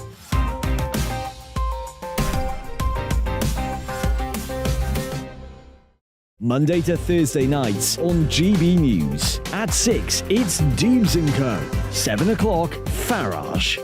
At 8, join Mark Stein. And at 9, Dan Wootton Tonight, followed by Headliners. On TV, radio and online. This is GB News. Monday to Thursday, 9 p.m. till 11 p.m. Join me, Dan Wootton. I'll bring you the sharpest takes and hottest debates. Do you not believe in prison? I don't believe in prison. I'm completely stunned. I guarantee you there'll be no spin, no bias, no censorship. I actually was personally quite offended by it. And no reason to go to bed. So I guess they've always been quite woke. That's Dan Wootton Tonight on TV, radio and online. Monday to Thursday from 9 p.m. till 11 p.m. on GB News. The People's Channel, Britain's news channel. Join me, Lawrence Fox, on GB News. Frank, fun, fearless, and sometimes serious. Much as I love a Friday night punch-up, what I really want is a battle of ideas. I want to look at things differently. I want to hear different voices and engage with your unique experiences. Every Friday at 7 p.m. on GB News. Hello, I'm Esther McVeigh. And I'm Philip Davis. Whether you're watching or listening on TV, online or on radio, we handpick the latest stories, debates and expert opinions for your weekend. So whether that's politics, news or showbiz, we've got it covered. Join us every Saturday morning at 10 o'clock on GB News. Join me every Sunday at 6 p.m. for Gloria Meets. In exclusive interviews, I'll be finding out who our politicians really are and what they really think. It's something that you would never want anyone to suffer. I didn't know what channels there were. I didn't think I'd be believed. I must have weighed about 7 stone and I'm 5'8". My instincts was to sort of cover this up. I mean, clearly that was a mistake. Join me every Sunday at 6 p.m. on GB News, the People's Channel, Britain's news channel. Hello there, it's Eamon Holmes here from Breakfast on GB News. We're not just on your television and your screens, you know. We're on DAB plus digital radio, so you can listen to your favourite shows on the move. If you've not yet listened to GB News Radio, it's very simple. We're on your radio player and tune-in apps, on your smart speaker, phone or tablet, or online at gbnews.uk. Take us with you wherever you go. GB News Radio. You never have to miss a moment of the People's Channel.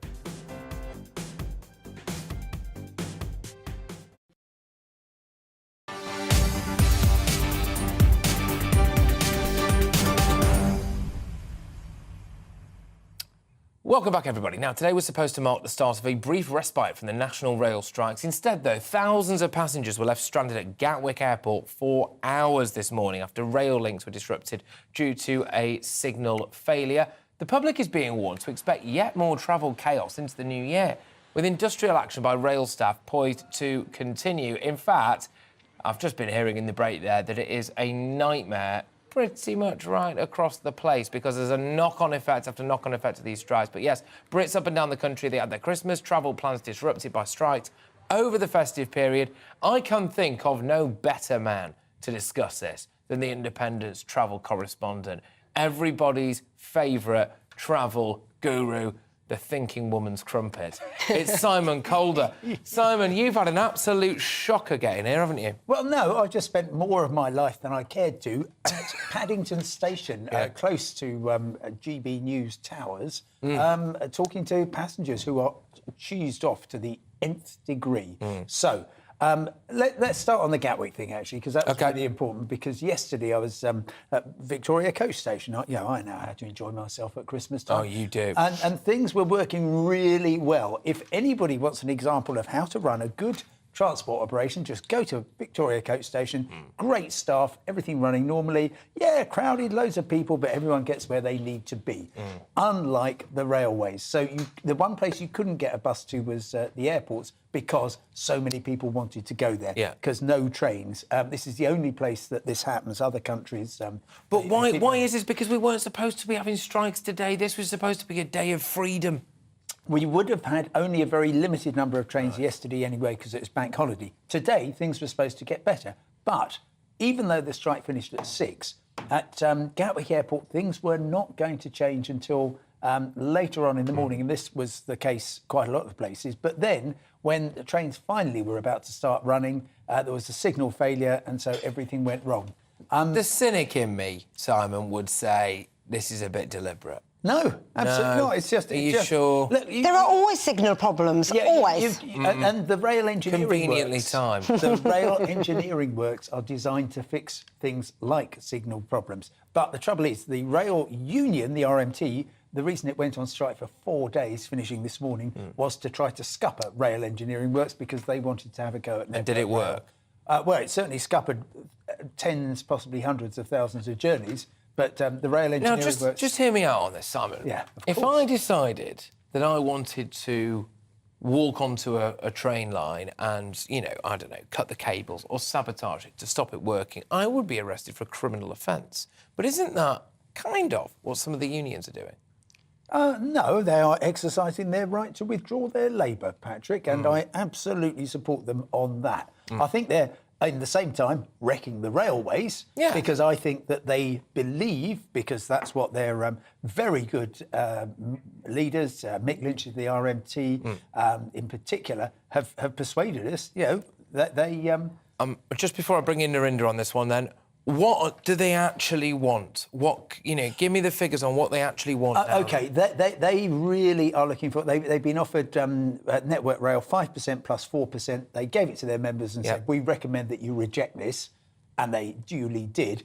I think if it was more like 6% and 5%, that would be something they could work with. But what they're particularly concerned about is the extraordinarily complex network of rules, which date back, some of them, to Victorian era. They don't want those overturned unless they're going to get an extra percentage for modernisation. And that's really the sticking point. And I can absolutely see their point. You're a strong union, you do what you can, but I think pushing their luck too far might be happening. I absolutely get that it's the job of the union to do that, and they're doing it very well. There's no doubt about that, and they're well within their rights to it. It's just a question of what do we do now, and at what point do they settle? Oh, go on, you're itching. I was going to bring you. Well, no, I think they need to get paid what they want to be paid, because they're not paid.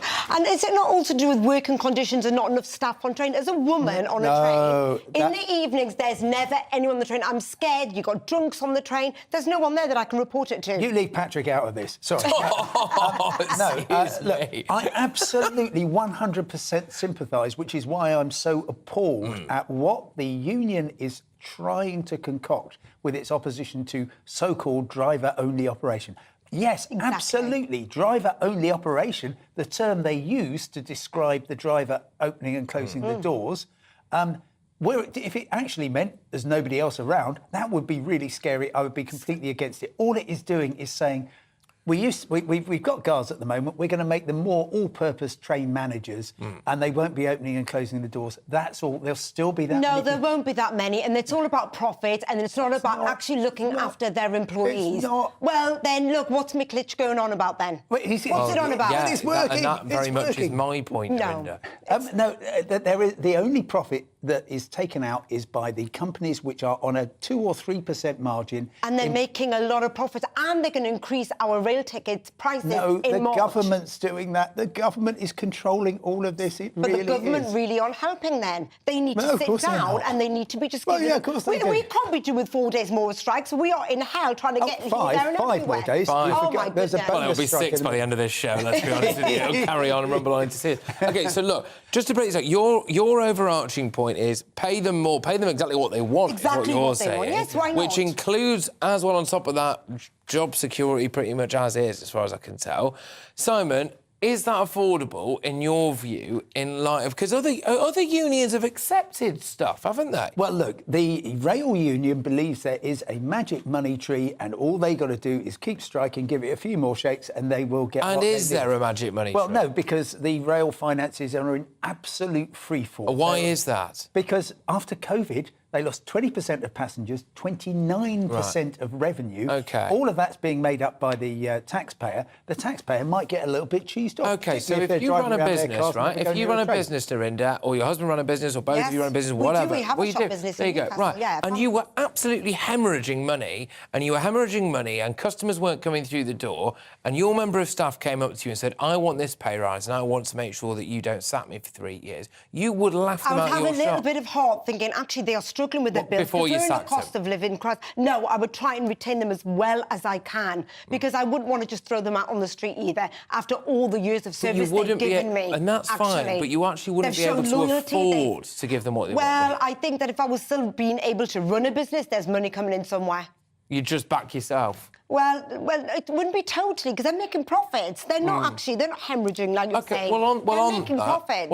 Yeah, OK, so on that then, are there this greedy cabal of fat cat rail owners? No. And they could be... Right. Oh, no. There really isn't, because I thought there was. Before COVID, you're absolutely right, but everything that happened during COVID, the government just said, OK, you're all going to lose your shirts, and so we're going to take all the risk back. We're going to give you a percentage, maybe 2-3% for running this for us. That's all you do. We set all the fares, we arrange all the schedules. But we're out of COVID now. Things will start getting back to normal and profit will start coming. They're going to start picking up, surely. No, they're getting worse. Every day, the strike, it gets worse, honestly. Right, so, Guy, today, I'm talking to him. He booked a train from Norwich to get to Scotland to see his family. The first train was cancelled. Whole journey completely scuppered. He's now driving. This is behaviour change. If more and more people think, no, actually, can't be bothered, your train ticket is about as much use as a lottery ticket. No, then they they'll won't move do on. that. They will still use their Okay. train tickets. People need to use the trains. hope They you're won't. right. I Simon, really hope do you're people right. actually really stop you and just start asking you travel questions all the time? No, most of the time they think I work at railway stations. Yeah. And I give, I hope, You useful just stand advice. there. Yes. All right, both of you, thank you very much. I must say, I'm actually really enjoying this show so far. It's lively, it's lively. Thank you. So Thank great you. to have you back on the show, as always. In fact, you're always here. You might as well just bed in. We can share a camp bed later. Simon Coulter, Best offer I've had all day. And the lovely Narinder Kaur, who will be with me throughout the course of this show. You are with me, Patrick Christys, on GB News. Still to come. We will have the latest from the States, where snowstorms have claimed the lives of at least 60 people. Could the same weather front be heading to the UK? And recruitment agents have been accused of charging our health service hundreds of millions of pounds to find temporary staff. I think this is actually an area that I agree, remarkably, hold the press with Narinder, because clearly, if we are spending the best part of £1 billion on these fat cat agency staff, then yeah, we could be paying the nurses and paramedics, etc. more, because it is a false economy not to do that. But like all of these things, it's rarely as simple as that. Or would it be more money like things like healthcare, etc.? Anyway, we'll talk about all of this much later on after these headlines.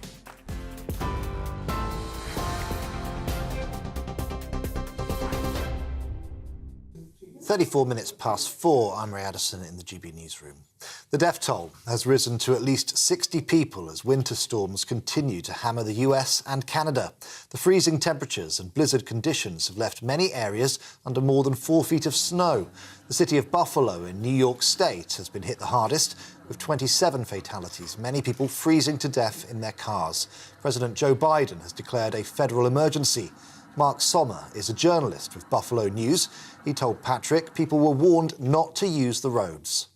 There was a travel ban instituted immediately on Friday morning, but it didn't stop a lot of people from getting in their cars.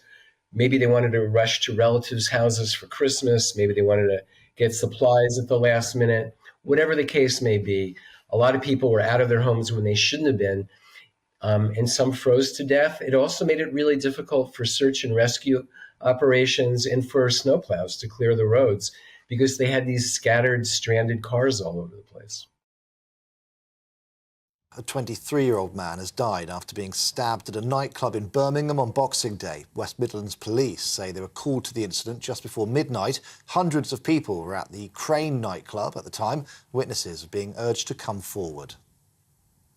Meanwhile, Merseyside police are continuing to question 2 people in connection with the fatal shooting of 26-year-old Elle Edwards at a pub on Christmas Eve. A 30-year-old man has been arrested on suspicion of murder and attempted murder. A 19-year-old woman has been arrested on suspicion of conspiracy to murder. Rail passengers are being told to expect significant disruption into the new year amid a wave of industrial unrest across the country. There were busy scenes at London's King's Cross station earlier due to the knock-on effects of Boxing Day strikes. Members of the TSSA at Cross Country staged a 24-hour walkout from 9 o'clock yesterday as part of a long-running dispute over pay and conditions. We're on TV, online and on DAB+ radio. You're watching the People's Channel, GB News. Don't go anywhere. Patrick will be back in just a moment.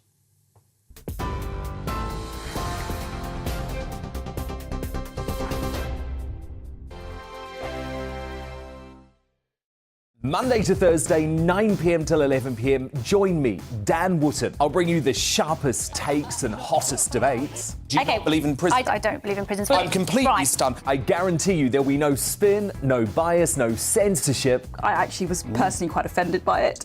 And no reason to go to bed. So I guess they've always been quite woke. That's Dan Wootton tonight on TV, radio and online. Monday to Thursday from 9 p.m. till 11 p.m. on GB News. The People's Channel, Britain's news channel. Every morning from 6 o'clock, we'll wake you up with GB News Breakfast with all the stories you didn't know from the night before. So whether it's serious news, entertainment, or your own views from all over our great nation, we're here to kick off your day with a smile. The national media should be reflecting and reporting what's happening here. You will notice the northwestern accents. Whether you're with us on TV, radio or online, every morning, it's breakfast from 6 a.m. Hope you can join us. Join me every Sunday at 6 p.m. for Gloria Meets. In exclusive interviews, I'll be finding out who our politicians really are and what they really think. It's something that you would never want anyone to suffer. I didn't know what channels there were. B, I didn't think I'd be believed. I must have weighed about 7 stone and I'm 5'8". My instincts was to sort of cover this up. I mean, clearly that was a mistake. Join me every Sunday at 6 p.m. on GB News, the People's Channel, Britain's news channel. Hello there, it's Eamon Holmes here from Breakfast on GB News. We're not just on your television and your screens, you know. We're on DAB plus digital radio, so you can listen to your favourite shows on the move. If you've not yet listened to GB News Radio, it's very simple. We're on your radio player and TuneIn apps, on your smart speaker, phone or tablet, or online at gbnews.uk. Take us with you wherever you go. GB News Radio. You never have to miss a moment of the People's Channel. My name's Tom Harwood and join me 9:30 a.m. every weekday for The Briefing, your one-stop shop for everything you need to know about what's going on in politics today. I wonder if this is a deal that might need to be like the biscuits in this factory, twice baked. Is there not an opportunity here to win out against the extremes? Tom Harwood, GB News. What are you going to do about it? Things should have been done differently, and they certainly are being done differently. Don't miss it. The Briefing with me, Tom Harwood, 9:30 Monday to Friday on GB News. Hello, I'm Simon Evans. Join me on GB News for Headliners at 11 p.m, where I'll be joined by two of the country's top comedians as we take a look at tomorrow's newspapers tonight. If it's a big story, we'll be covering it, I guarantee, but we'll also have some fun along the way. That's GB News Headliners at 11 p.m. We won't put you to sleep, unlike some of the other paper review shows out there. So join us, 11 p.m, 7 nights a week.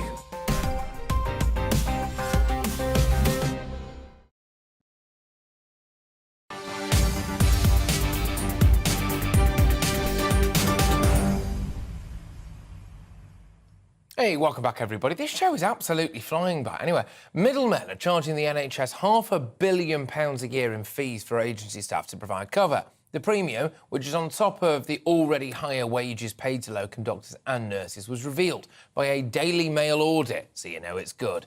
Employees at one agency were rewarded for a profitable year with a free trip to the Caribbean. So a spokesman for the Recruitment and Employment Confederation, which represents agencies, said they kept the NHS on its feet and their margins covered things that helped keep patients safe. Basically, when nurses are going on strike and paramedics going on strike and ambulance workers are going on strike over a lot of pay and they're saying, well, hang on a minute, we're being overstretched. When they go on strike or when they need things covering on the wards, the NHS will call agencies, and those agencies, by the sounds of it, for a whopping great big profit, at the taxpayer's expense, will plug those gaps. Is this right? Lots to unpack. I am joined by Dr Lawrence Gurlis, who is a GP at Same Day Doctor. Dr Lawrence, thank you very much. Now, I am, and I've been very vocal about this, Patrick. hello, not in favour whatsoever of anything like a 19% pay rise, and I think it is very, very questionable on a moral sense for a lot of people to go on strike if your job happens to be involved in healthcare and saving lives. So you know where I stand on that. However, at the same time, if we are splashing, the best part of £1 billion, so some wise guys can run what essentially appears to be some kind of agency-infused racket where you can go and get a health worker for a lot more, that can't be right either. Talk to me, Dr Lawrence. Explain to me what's going on, because this looks like utter madness. It is madness. It's a long-standing issue. And you can blame the agencies if you want, but I blame the management and the health service. The health service is a terrible employer. And if you speak to doctors, junior doctors in particular, because these are the ones that are being replaced by the agencies, it's not just about money. And junior doctors are underpaid and they should be paid more. I've got a friend who's a first-year junior doctor. He earns £14 an hour as a junior doctor with people's lives in their hands. So junior doctors are underpaid. There's also a shortage of them, and that means, that agencies are there to fill the gap. Look, you will know, Patrick, I've had emails from various offices, including the people that run our IT, to say they're closed from December the 23rd to January the 3rd. The health service has to run 24 hours a day, 7 days a week. That is hard to staff. It's very hard. It's almost impossible to run a hospital and to staff it without seeking some sort of agency help. yeah, I agree with all of that, but are they leaning on them? Are they leaning on them all the time? I'm just reading from this now. Middlemen are charging the NHS £500 million a year. One fat cat got £500,000 in pay, which is not bad work if you can get it. Let's be honest. The massive premium, which is on top of sky-high wages paid to locum doctors and nurses. So it's costing us double, essentially, when it comes to the doctors and nurses. We are then also paying, well, the agency staff to sort us out for the privilege of supplying us with these people. That is a broken system. What would happen if the NHS management just said, no, we're just going to try to make do with what we've got? More people would die, presumably. You'd have no staff on the wards. I mean, let me give an example. A lot of hospital doctors are offered extra shifts to cover these gaps, but they're not offered significant extra pay. And so the management will then go out to an agency and pay a lot more money to an outside agency than they will offer their own staff to cover those shifts. Right. There's huge amounts of management bullying of staff, employed staff in the NHS, and this is now symptomatic But hang on a of minute how then. poorly junior staff are treated. But Dr. Lawrence, have I gone the full reverse ferret? Because actually, if you take this back to its natural conclusion, if this medical staff causing all the problems in the NHS because they train to go for a certain job, they realise they can get better money and possibly better hours if they go and join an agency. So they go and join an agency, and that drags people out of our mainstream NHS. And then they want us to all feel sorry for these poor nurses on a picket line, when actually it's other nurses who've thrown their nursing colleagues under the bus.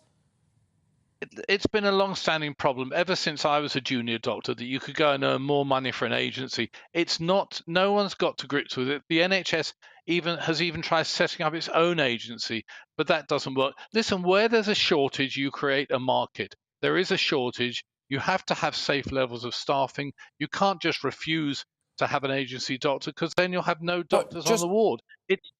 Just finally, Dr. Lawrence, I'm sorry, it's just because I want to rattle through this and get to Narendra as well. On this then, if all of those medical staff who are saying that they're in solidarity with our nurses and they're in solidarity with our ambulance drivers and they've got a rainbow flag or whatever they've got in their porch and they're very grateful who went outside and clapped for them, if they all decided to show actual solidarity by actually working in the NHS and not leaving at the earliest available opportunity to go and coin it in by joining an agency, then our NHS would be, well, certainly a lot better. Is that right? Yes, and that would work if management had a better system for paying overtime to their employees. They don't have a good system, so those same employees can't get the money from their managers, so they'll get it by going to the agency. It's bad management, Patrick. It's not about greedy doctors or greedy agencies. Please believe me on this. Yeah, well, I'll take your word for it. You're working in that system. Thank you very much, Dr. Lawrence Gurlis of Same Day Doctor. We'll bring in now Narendra Kaur. Oh, Narendra... Patrick, you're driving me crazy today. You said two things. These wise guys making money. It's a business. They're meant to be making money. It's not their fault that the NHS is broken and the government haven't given it enough money and they're not paying nurses and doctors the correct amount of money. They're just taking advantage of that. Yeah, that's fair enough. Anyone would. You also said, oh, well, I don't really believe nurses should be striking. They've got a moral obligation. Nurses and doctors' moral obligation is their family first, their children first, and keeping a roof over their head, not the patient. Patient is their job. That argument of the nurses come to save us, and it's a bit weak. It's wearing thin. Do you not think it's a bit of both, realistically? No. You could just get another job, couldn't you? You could go into... Sure, because what... Get another job. They've trained for years and years. Deliberately to train. The pay scale is available online. They can have a look at it. I could Google it right now if I wanted to. It's not enough. It's not enough for the work they do, the amount of work. They don't barely get any breaks, and their moral obligation is not. That argument is weak and it's wearing thin with me. Their moral obligation is their own home, their children, their family, their mortgages, their payments, their electricity, their cost of living, not the patient. The patient comes second. The patient comes second. I get that. I would always think that ultimately my own family came first. But if I was paid, say, 30 grand a year, as was my partner, and we were budgeting correctly, I would feel... Budgeting correctly when there's a cost of living crisis, there's an energy crisis, you can't budget correctly. But that cost of living crisis affects everyone. And there were children's hospitals where staff walked out. And I think that's wrong. I think the nurses made sure that there was enough staff on there. Going back to the locums, They're just the agencies. They take 20% like any agency would. Why wouldn't they? But do you not think it takes the gloss off? Do you not think it takes the gloss off the idea that all of these people in the medical community, they like to do a good turn in, oh, we're all in this together, I support the nurses, when in reality there's a load of them at the first opportunity go off and join an agency, coin it in more there. Well, why wouldn't you? Why wouldn't you go No, where exactly, there's more but money? then shut up about it. Do you know what I mean? But then stop going and joining these picket lines. No, because they're saying, actually, if you paid them the right amount or us the right amount, then we wouldn't be going there. But actually, we're joining that picket line because... Well, I wonder whether or not these agencies should be made illegal. Hear me out on this. I don't like barriers. No, but maybe make them illegal so that everyone has to stay and work in our NHS. And for the least amount of money and keep them like not slaves. like that. Not just like medical slaves. Yes, no. it would be that. Not like medical slaves. We'd introduce laws against Let's stop people making money, businesses making money, but let's keep the public sector But you want to have it as both slaves. ways, Dorinda. You want to have it both ways. I want it one way. You want a director of a fat cat agency to earn 500 grand a year. because it's a business. At the same time as us giving nurses a 19% pay rise. That's just a start. You can negotiate from 19%, and they're still unwilling. Well, they have not sat down and even negotiated anywhere near. But we have a frame of reference in Scotland. The lower end of the staff there had 11.5%, and they turned that down. So it does imply... Anyway, we're moving on. Emergency crews in New York have been scrambling to rescue residents from what's been described by authorities as the blizzard of a century. So far, the storm's left 27 dead in New York State. It's taken at least 60 lives across the whole of the US, and yesterday, President Joe Biden issued a federal emergency declaration for New York. Now, there's now questions on our side of the pond about whether the weather could be coming over here, OK? So earlier today, I spoke to Mark Summer, a Buffalo News reporter who is right at the heart of the storm. We're actually in the third day of recovery right now. What you're looking at and what people are seeing on their screen is the whiteout conditions that lasted for about 48 hours, the 2 days of the Buffalo blizzard. One for the ages, the governor of New York called it. You had a convergence of whiteout conditions where you couldn't see more than a few feet ahead of you. And then you had gusting winds up to 70 miles per hour. You had 109 centimeters of snow dropped, all within a very short amount of time. It made it extremely difficult. Now you see people shoveling on your screen. So we're in the third day of recovery. There's still a travel ban in effect for the city of Buffalo and a neighboring city, but the rest of the county has lifted its travel ban. So there's some positive developments happening now because it's not snowing, the wind's gone, the whiteout conditions are over. You said it happened very quickly. It obviously did happen very quickly and to the absolute extreme. As far as we understand it, the death toll currently stands at around 60 across the whole of the US. One would imagine, Mark, and I hate to say this, but that is going to rise a lot as the snow thaws and people finally go and check on neighbours, the elderly down the road. I mean, people in their cars have been dying, apparently. That's what's been happening. A lot of people have been, many people, there are about 12,000 people are still without electricity, some of them in the city of Buffalo, some of them since last Friday. So that's, we're now on our fourth day with freezing temperatures. So it's hard to know what's going on inside every home. But there have been people, as you pointed out, found frozen to death in their cars. There was a travel ban instituted immediately on Friday morning, but it didn't stop a lot of people from getting in their cars. Maybe they wanted to rush to relatives' houses for Christmas. Maybe they wanted to get supplies at the last minute. Whatever the case may be, a lot of people were out of their homes when they shouldn't have been, and some froze to death. It also made it really difficult for search and rescue operations and for snowplows to clear the roads because they had these scattered, stranded cars all over the place. No, absolutely. Well, thankfully, it appears like the worst is over, although there's a mammoth operation still to come, Mark, and I hope that you and your family are all safe and that you remain safe and that you look after yourselves. Mark, really appreciate you taking the time to come on this show and just explain to us exactly what your lived experience is over there. Mark Summer, who's a reporter at Buffalo News. He is indeed. He's also in a cupboard. Prince Andrew's been back making headlines this Christmas. He's been filmed offering some slightly odd advice to freezing crowds outside Sandringham on how to keep warm. The Duke of York told a woman who said that her feet were cold that she should stand on newspaper. You could argue not the weirdest thing Prince Andrew's done. Anyway, he said that it would help insulate her feet. Narinder Kaur is with me right now. Now, Narinder, what's your hot take on Prince Andrew? Let's start with this. Look, this is the latest line, I suppose. I mean, do you think he kind of can't do right for doing wrong? That's what I said before the break, that he just can't do right from wrong. But having said that, I think he was subliminally saying just to stand on the ranks because he doesn't really like them. I thought that. I think he was just saying stand on some newspapers. Trample on a newspaper Trample on because they've given him a rough ride. Well, they haven't given him as much rougher ride as they've given Harry and Meghan. And he still gets away with a lot more than them, that beautiful couple get away with. And that's what I want to discuss with you. Why is always the hatred towards them as opposed to Prince Andrew? Why is Prince Andrew still around? Why is he still making public appearances? I mean, I know we can't just get rid of him.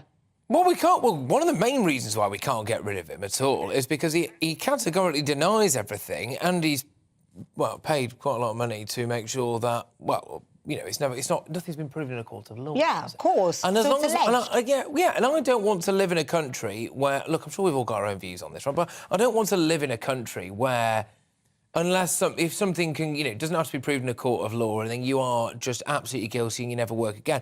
I mean, they have basically completely sidelined the guy. I mean, they're taking his staff off him because they're not doing anything because he isn't working. He's not working, he's not doing it, there's no point to him. And you're saying that, well, of course he hasn't been proven guilty and it's all alleged. But come on, Patrick, evidence. If I was him, right, I don't understand why he still wants to be seen in public.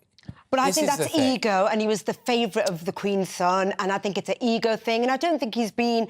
And that interview about the not sweating and all of that... That was terrible. But you know what? I don't sweat. And I was the only person in Britain that said, I kind of get that. But there's a part of me that it sounds dreadful. I feel sometimes a little bit sorry for him because I think, oh my God, what's the point? Because I just think, what's he going to do? There's nothing for him to do. Well, he could ride he's so horses. egotistical, and that's not his fault. His fault is, it was the Queen's fault. She spoiled him. She spoiled those three kids, all did, well, apart from Anne. Well, Anne's turned out rather well. She's turned out really good. It was the boys that were a little... And apparently, I read a poll that she was the hardest working royal last year. I actually would quite like Queen Anne. No disrespect to King Charles, don't get me wrong, and I know that it can't work. What did you think of King Charles' speech, the Christmas? I thought it was wonderful. I loved it. It was brilliant. I thought it was brilliant. Now, we've got 10 seconds until we've got to go, but we'll talk about this a little bit later on because there's a lot to unpack with the royals. You are with me, Patrick Christys, on GB News. Lots to come in the next hour. We will be debating the migrant crisis, modern slavery concerns, and how maybe we're being taken for a ride. I'll be back in a tick. Well, we've got windy conditions for many, cloud and outbreaks of rain moving east, so a wet evening for southwest England. Rain and drizzle, gusty winds too, but mild for the time of year. Temperatures of around 11 Celsius is the high. Then showery outbreaks of rain continuing this evening across much of the southeast of England with some brisk southwesterly winds. Temperatures around 9 Celsius. Then the rain clearing east across Wales this evening, although taking its time to clear for the south and east of Wales. Staying windy too, and a cloudy end of the day then as we head up to the Midlands with further spells of rain there. Could be heavy at times, leading to some tricky travelling conditions. Breezy too, temperatures around 9 Celsius once more there. Then outbreaks of rain continuing to move east this evening across northern England, with the rain heavy at times, but should be drier then from the west as the evening goes on. Temperatures, yes, around 9 degrees once more. Scattered showers following today's rain and snow then across Scotland, although we've still got that yellow weather warning in place. The showers falling as snow, therefore, on the higher ground with icy stretches with temperatures close to freezing. Largely dry end of the day for Northern Ireland. Plenty of clear spells. Just a few showers possible. Staying blustery, though, particularly across the coasts and the hills. Heading overnight, mostly dry in the north, but icy stretches once more for Scotland and rain returning in the south.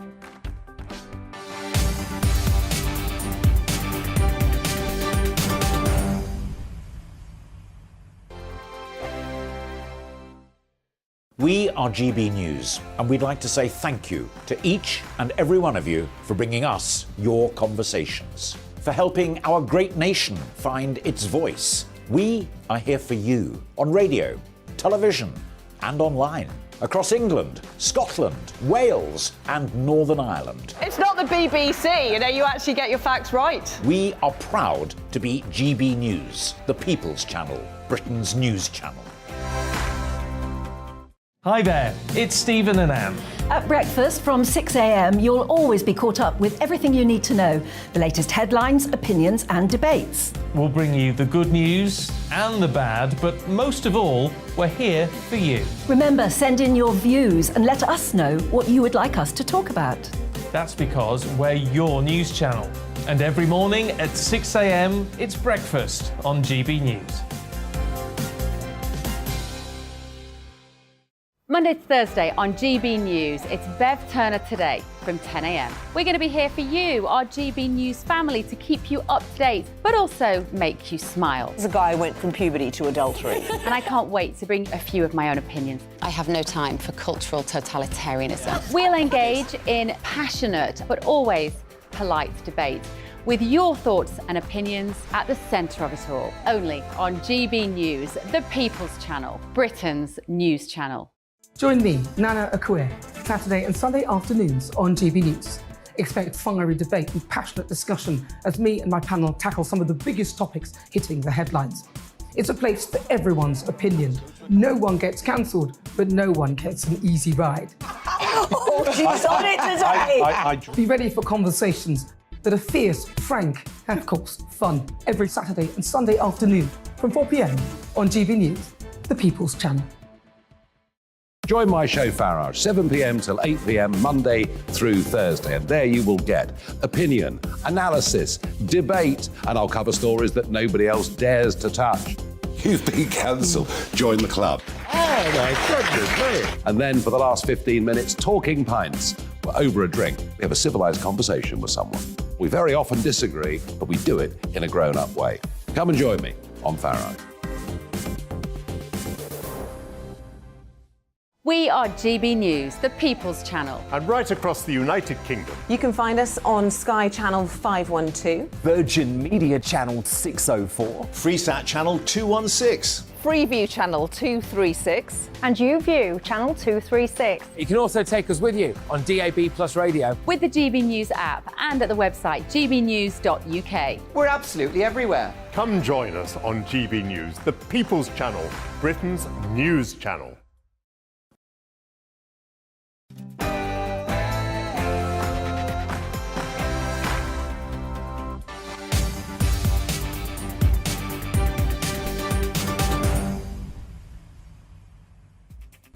Welcome back, everybody. It's Patrick Christys here on GB News. Pop open another bottle of fizz, tuck into that third helping of turkey leftovers and kick back for another hour of festive fun and Yuletide news. Should Theresa May have waded into the row over migrants, issuing a warning about tightening modern slavery laws? We will debate with a security expert and a human rights lawyer next. It's certainly a very tasty discussion. Now, we've had the beast from the east, we've had the troll from Trondheim, but what about the creature from the colonies? Oh, grief.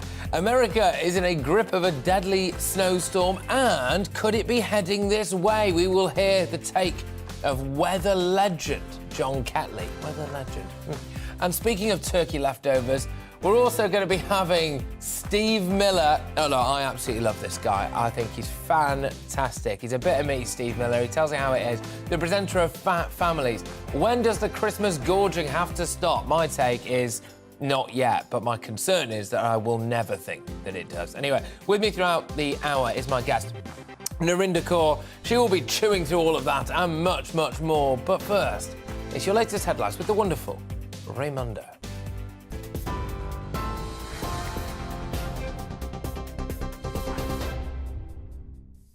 Thanks, Patrick. 1 minute past 5, here's the latest. The death toll has risen to at least 60 people as winter storms continue to hammer the US and Canada. The freezing temperatures and blizzard conditions have left many areas under more than 4 feet of snow. The city of Buffalo in New York State has been hit the hardest. 27 fatalities there, with many people freezing to death in their cars. President Joe Biden has declared a federal emergency. Mark Sommer is a journalist with Buffalo News. He told Patrick that people were warned not to use the roads. There was a travel ban instituted immediately on Friday morning, but it didn't stop a lot of people from getting in their cars.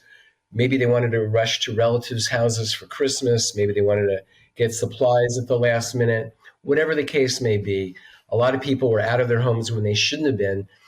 and some froze to death. It also made it really difficult for search and rescue operations and for snowplows to clear the roads because they had these scattered, stranded cars all over the place. Back here in the UK, a 23-year-old man has died after being stabbed at a nightclub in Birmingham on Boxing Day. West Midlands Police say they were called to the incident just before midnight. Hundreds of people were at the Crane nightclub at the time, and witnesses are being urged to come forward. Well, meanwhile, Merseyside police are continuing to question two people in connection with the fatal shooting of a 26-year-old woman on Christmas Eve. Elle Edwards was shot at the Lighthouse pub in Wallasey Village while celebrating Christmas with friends and family.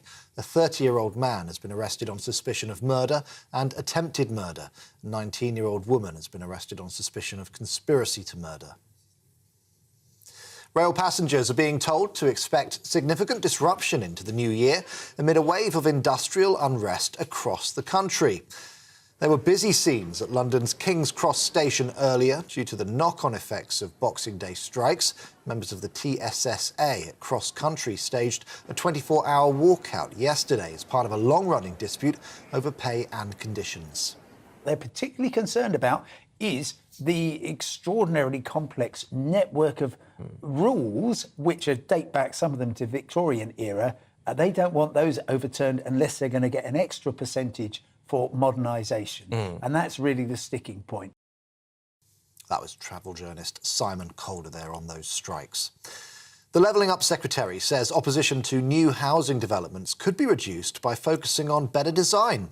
Michael Gove says too many planning applications are indifferent or insipid, and the potential of some public spaces is not being utilised. He's supporting calls from the Policy Exchange think tank for a new National School of Urban Design and Architecture.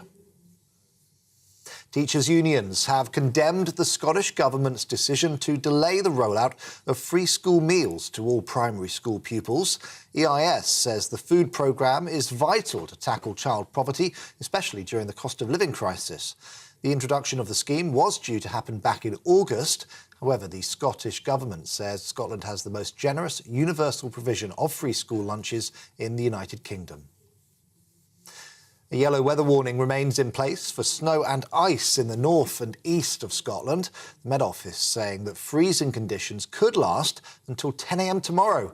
Travel disruption is possible as well as wintry showers create patchy ice, mainly on higher ground. Traffic Scotland is urging motorists to plan ahead. You're watching GB News. We'll bring you more as it happens. Now let's get back to Patrick.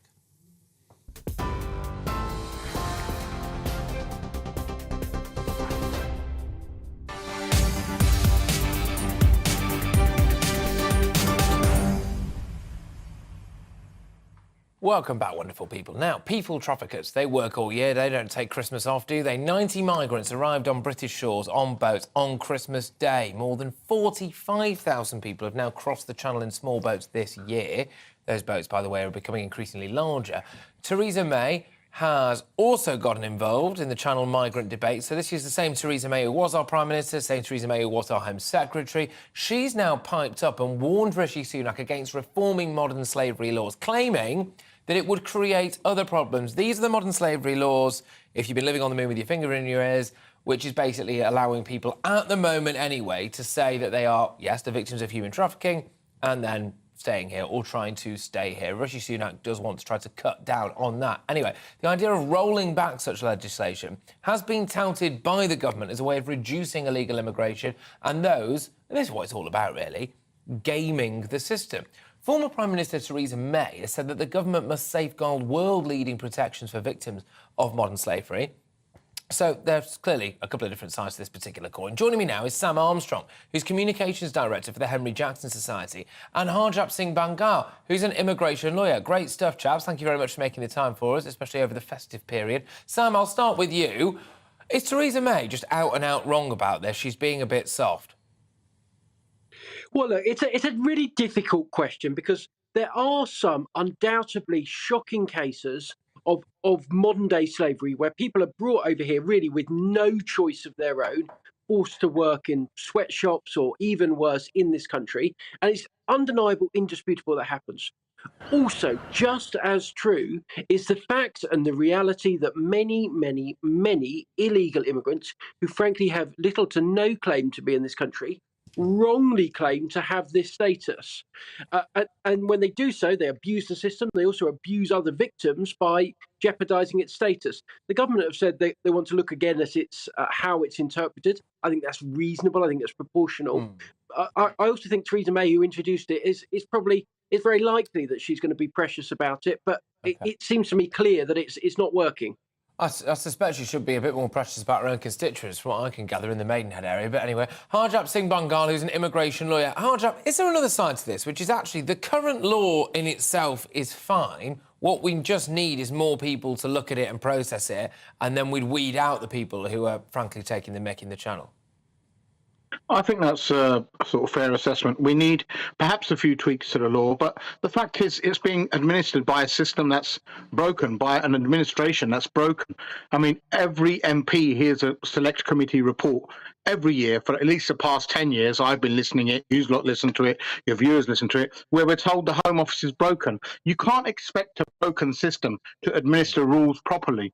So therefore, although the scheme was put in good faith, and I think perhaps we need to talk about how much good it's done. It's prevented a lot of people from being in slavery. We hear of incidents where Chinese migrants get trafficked and get forced to work on the beaches, right? So it's helped them. But every system, to some extent, is abused, whether it's a benefit system, whether it's the NHS, and whether it's the immigration system. It's up to the government to make a system to make sure that abuse is stopped. And therefore what happens is you can't just say, oh, we can't stop the abuse, so we're going to cancel the law, or we're going to cut the law down. And as Sam said, to take the law out is not going to be the right thing to do. But however, we need to treat that to prevent the abuse happening. We've got to understand that the gangs tell these migrants that this is the only way to stay in the UK. This is what you've got to do. This is why it's being gamed. Now, Harjap, I'm just going to stick with you because you're obviously an immigration lawyer, and then I'll go back to Sam. You mentioned there about the tweakings, right? So which bits of this current thing should be tweaked when it comes to modern slavery, human trafficking stuff? Which bits can we tweak? Well, I think the threshold at the moment is very low. So I think that if pretty much what we've been told and what we see in practice is if you claim you're a victim of modern slavery, your claim gets looked at differently. You get released into the community while your claim is decided by a separate unit. You're probably given a bit more leeway in relation than that you would instead of an asylum claim. You're not automatically sent back or considered for removal or deportation. So these things need to be tweaked, and these things need to be looked at. And there's although evidence is required, we do have to understand someone who's been a slave or victim of slavery, they're not going to have pieces of paper to prove that fact, and therefore we need to develop a system where it's identified who's telling the truth, who isn't, who is gaming the system. Who isn't. The method of entry needs to be looked at. The circumstances in which they claim they're being a slave need to be looked at. OK. Sam Armstrong, I'll bring you back in now, Communications Director of the Henry Jackson Society. I think a lot of people, especially in this current economic climate, are concerned that our government's first priority is not necessarily our own citizens, and that actually a lot of taxpayers' money is maybe being spent, well, I suppose, looking after people who possibly are deliberately taking us for a ride. And do you think that is what's happening right now in the Channel, and therefore Rishi Sunak is right to at least want to change some of these modern slavery laws? Yeah, look, undoubtedly so. Anyone coming across the Channel is not an asylum seeker in any way that a normal person would understand it. They're coming from France, which is a perfectly nice, reasonable country. They're coming to the UK, where they are put up in hotels, often in central London, where they're very expensive, out of the reach of ordinary people, at which point they're given credit or debit cards in order to go and buy their shopping. This is exactly the kind of lifestyle that many, many people would love to have, don't have. And I think it rightly riles the British public up to see it handed out to people who've deliberately broken the law to get here. OK. Harjab, do you think there is any chance that this will actually get through? Because from where I'm sitting at the minute, the government are trying a multi-pronged approach. They're looking at these modern slavery laws. Fine, OK, in isolation, worth a look. Then there's talk about them being in communications with some kind of offshore processing centre, i.e. a whopping great big cruise ship in the Channel. Then there's talk about a flight to Rwanda. Then there's talk about doing things with students to stop them bringing their spouses over. Yet again, on paper, it looks like the Tories are doing something. But I'm sorry, it's looked like they've been doing something for about 12 years, and they've not really. I think out of this, the most realistic ones out of what you've mentioned is the students and the spouses coming over. A student coming to study a master's can technically bring over 4 people of his family. Therefore, you know, increasing the number of people coming to live here, and possibly after the education is finished. Out of that, that's the more realistic. However, looking at trying to cut down on the more humane side of things may not be the wisest thing to do it. You're looking at the numbers and look where people come over. The channel crossings, they need to be tackled. We need to start looking at centres maybe where people can...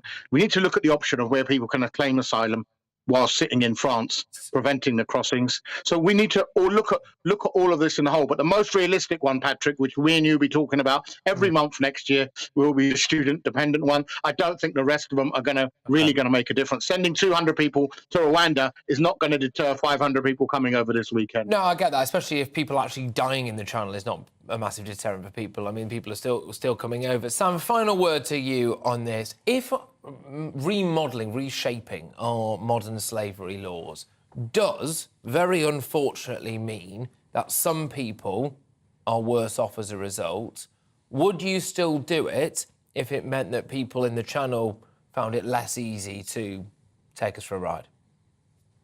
Tough call. I mean, look, every option is requiring sacrifices that are unfair and unreasonable. It's unfair and unreasonable that British taxpayers are asked to pay for people to get put up in hotels that have no right to be here. It's unfair that almost century-old refugee treaty is being at risk of getting torn up because of the actions of people smugglers. It's all unfair. They're all bad choices.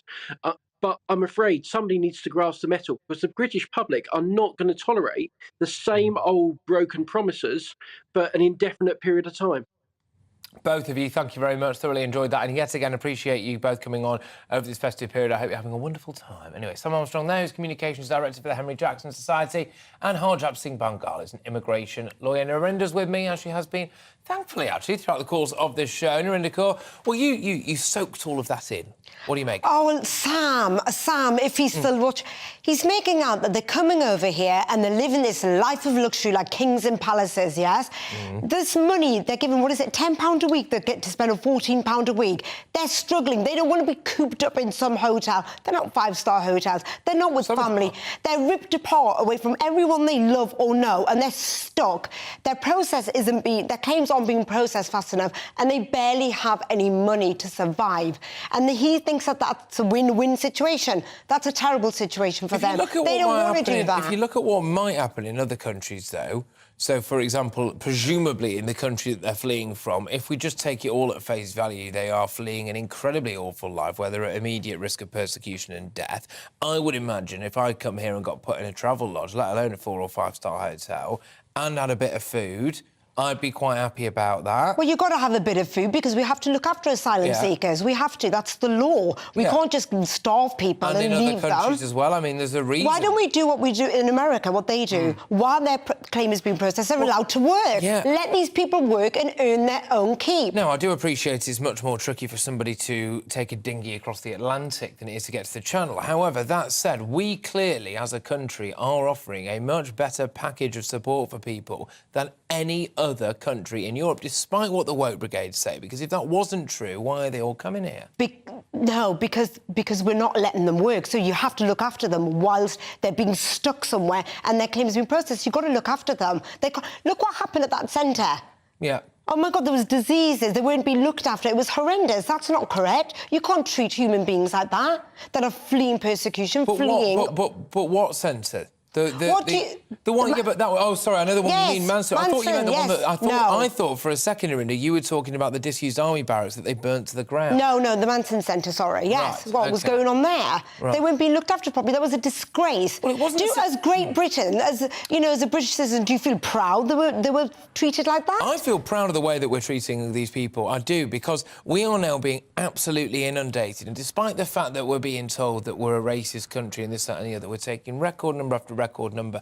The British taxpayer... We're not taking record numbers, we're taking the least. What? That's Ukrainians and the people from Hong Kong. No, that's net migration, which I was actually at a record as well. But it's in terms of record numbers of people coming across the channel. We're about to approach 50,000 migrants for the year. That is a record. Do you not think that you're creating up this hate towards... Look what happened in Paris.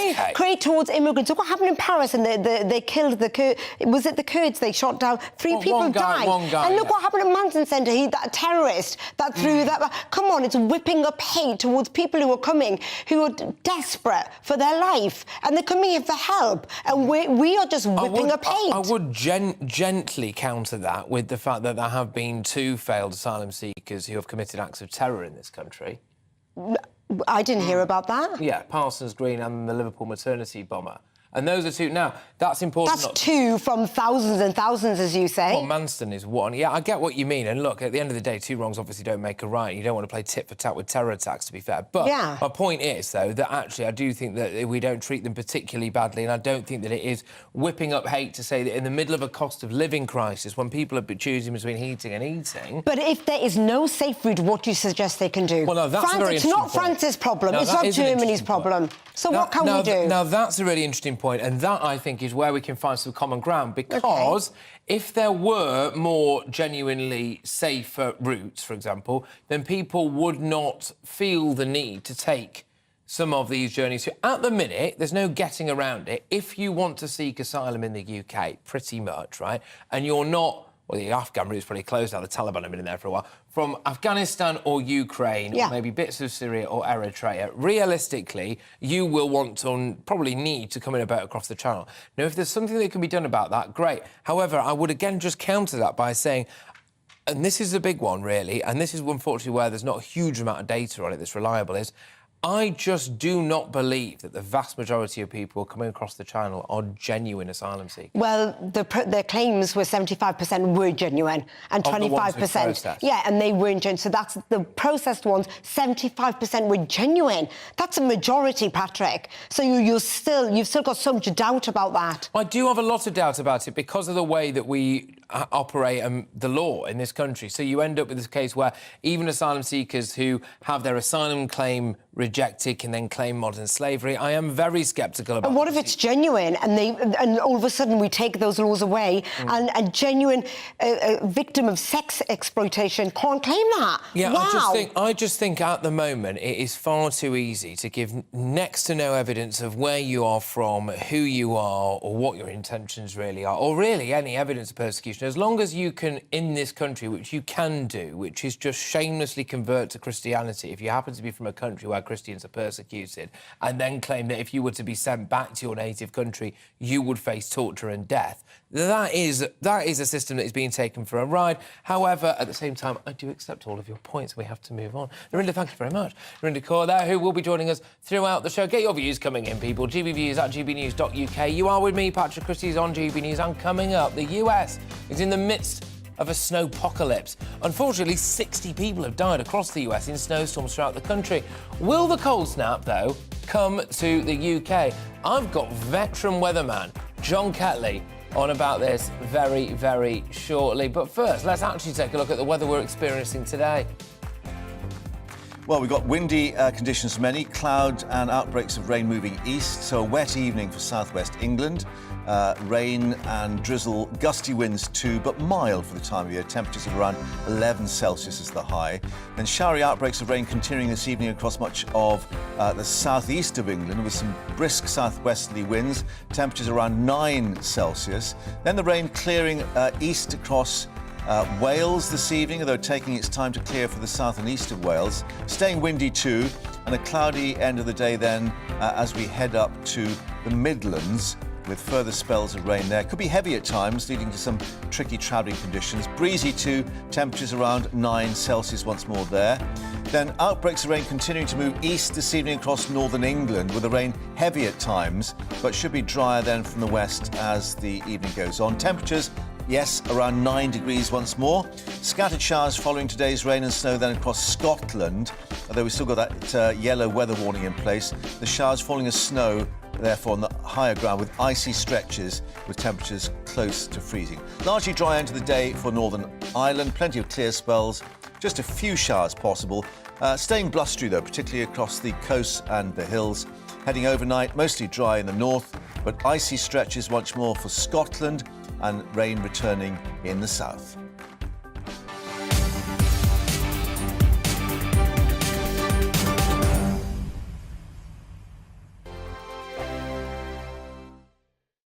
Monday to Thursday nights on GB News. At 6, it's Dubes & Co. 7 o'clock, Farage. At 8, join Mark Stein. And at 9, Dan Wootton Tonight, followed by Headliners. On TV, radio and online. This is GB News.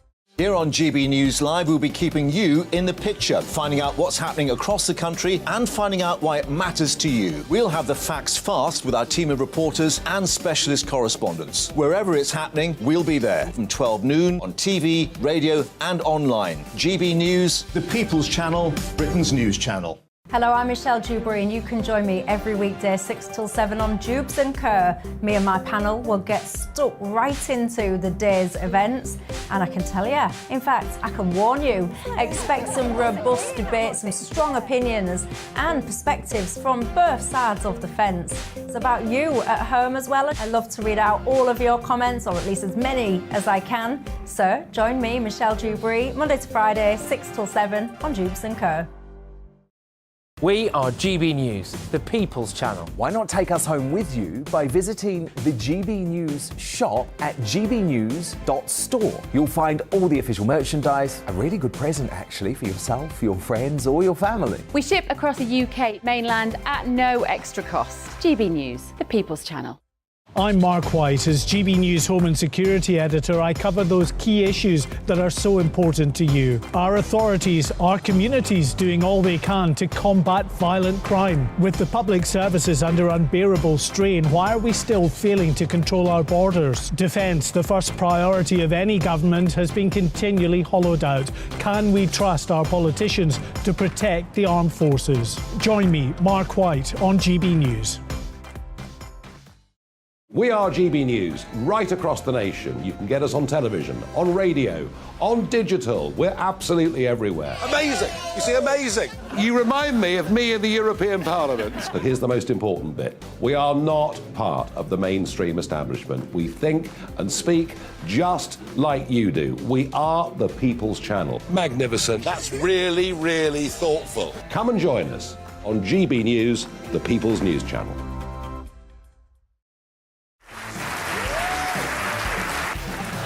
My name is Andrew Doyle. Join me every Sunday evening at 7 p.m. for Free Speech Nation. This is a show where we address current affairs and news stories of the week with the help of two wonderful comedian panellists. I brought in comics because I want to give it a lighter edge, and also they work for less. See you there.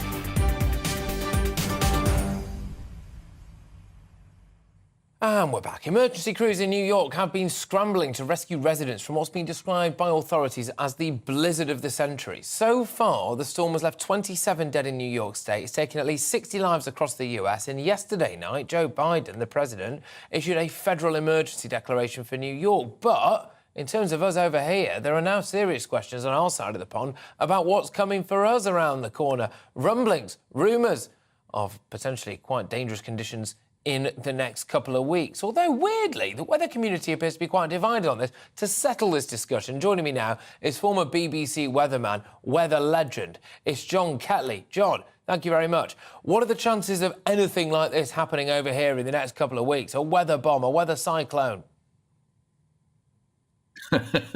Yes, good evening to you, Patrick. Well, we do get weather bombs. That's to say that the pressure of the central system drops by about 25 millibars in 24 hours or so. So that does happen in this country. But of course, the sort of thing that they get in the US, as they will always tell us, is always more extreme than anywhere else. You get baseball-size hail and all this kind of thing. So it has been extremely serious, extremely cold weather across in a large part of the states in the past week or so. Things are slowly beginning to ease, but it's not unprecedented by any means. I mean, they talk about it being a once-in-a-generation storm, and that may well be absolutely right, but it was pretty bad in 2004. And even as recently as February last year, 2021, some extremely cold and severe weather went all the way down into Texas on that occasion as well. So they do get it more than we do. Do we develop, as human beings, some kind of weird weather-based amnesia? Because you're absolutely spot on. I can remember reporting on stuff like this a couple of years ago, pretty much, and I'm sure that there was things the years before it. I remember when I was working as a local reporter in Cumbria, the worst floods of the century. Well, actually, it turns out they weren't as bad as the ones they had 2 years later or the ones they had 2 years before that. I'm about to report in January, no doubt, about blizzard conditions, shock horror in Britain. It's snowing in January. What happens to us when it comes to the weather? Do we just develop some kind of weird mental fantasy? Yes, well, amnesia is a problem when you get to my age, of course, Patrick, but it is absolutely true. And many people do forget the weather events that take place just a year or so earlier. I have to write everything down, you know. I mean, I haven't got a spreadsheet in front of me at the moment saying this happened in six years ago, or it happened in 10 years ago. But yes, I have to write all these events down so I don't forget them. But it is absolutely true. We do get a lot of these weather events taking place, and it's not usually the worst in living memory. It's just something that occurred about 8.5 years ago, which we've just put to the back of our minds. I think many of us will remember that extremely severe wintry weather we had in December 2010, which was a bit of a bolt from the blue. We hadn't seen that sort of thing for about 25, 30 years. So that was unusual.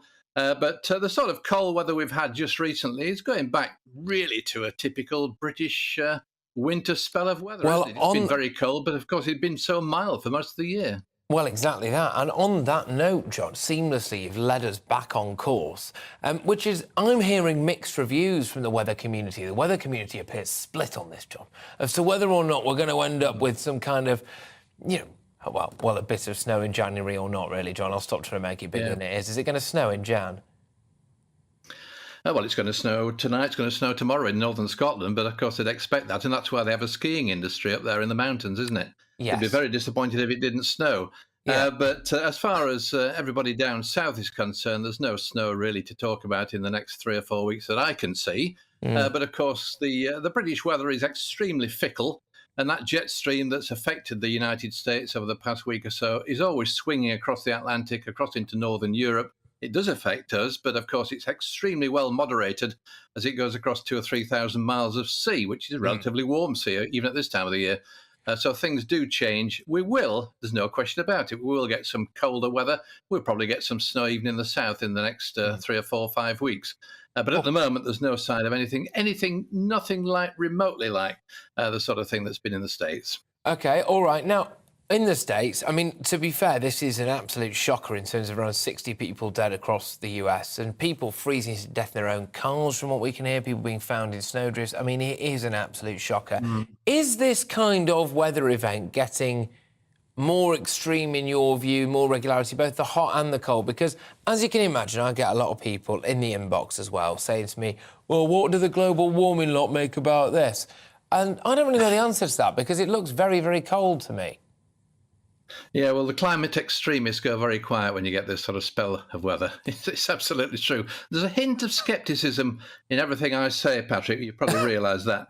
But it is true, and it is this amnesia thing again. We don't hear about this other form of climate change, this other form of global warming when we get the colder spells. So it's the sort of thing that I talk about all the time. I come on GBNews. I was on with Neil Oliver just a few days ago. And, you know, sometimes we forget that just because we've got this period of global warming, which is absolutely true, it is a period of global warming. It's affecting all of us in different ways. But it doesn't mean that we're just on an exponential curve into oblivion. We do get these peaks and troughs along the way. It is generally a curve which is going upwards, but it's extremely slow, that curve. and it's still got little bumps and troughs along the way. So we're still going to get some cold weather. We'll get the flooding, of course we will. It's always happened, doesn't it? Especially when you put houses in the wrong place. And we'll get the seas crashing over at Dawlish Warren and places like that. But we'll still get some warm weather in the summer. We'll still get some cold weather in the winter. And I call it British weather. Yeah, John, I would like to see a new segment back on the BBC, but preferably maybe here on GB News, just John Catley's cynical weather. I think that would be fantastic. And the British public would absolutely lap it up. John, you're a legend. You're a weather legend. John Catley there, former BBC weatherman. There we go. Right, OK, so I've got loads more coming your way. Narinder Kaur is still with me. She's going to be with me throughout the course of this show. We've got about 25 minutes left. Anyway, you're with me, Patrick Christys, on GB News. Up next, I will be helping you to beat the bloat. Oh, well, I'd say helping you. I mean, this is a selfish segment. I need to help myself. Over Christmas, it's common to let yourself go, as it is for me in autumn, in spring and in summer, particularly with those leftovers lying around. But what's the cut-off date to transition from slobbing out and gorging on sweets to resuming your normal diet? I will speak to the former host of Fat Families. He's an absolute legend, this guy. He's a favourite of mine. He says it how it is. It's Steve Miller, and he is on next. Don't you dare move.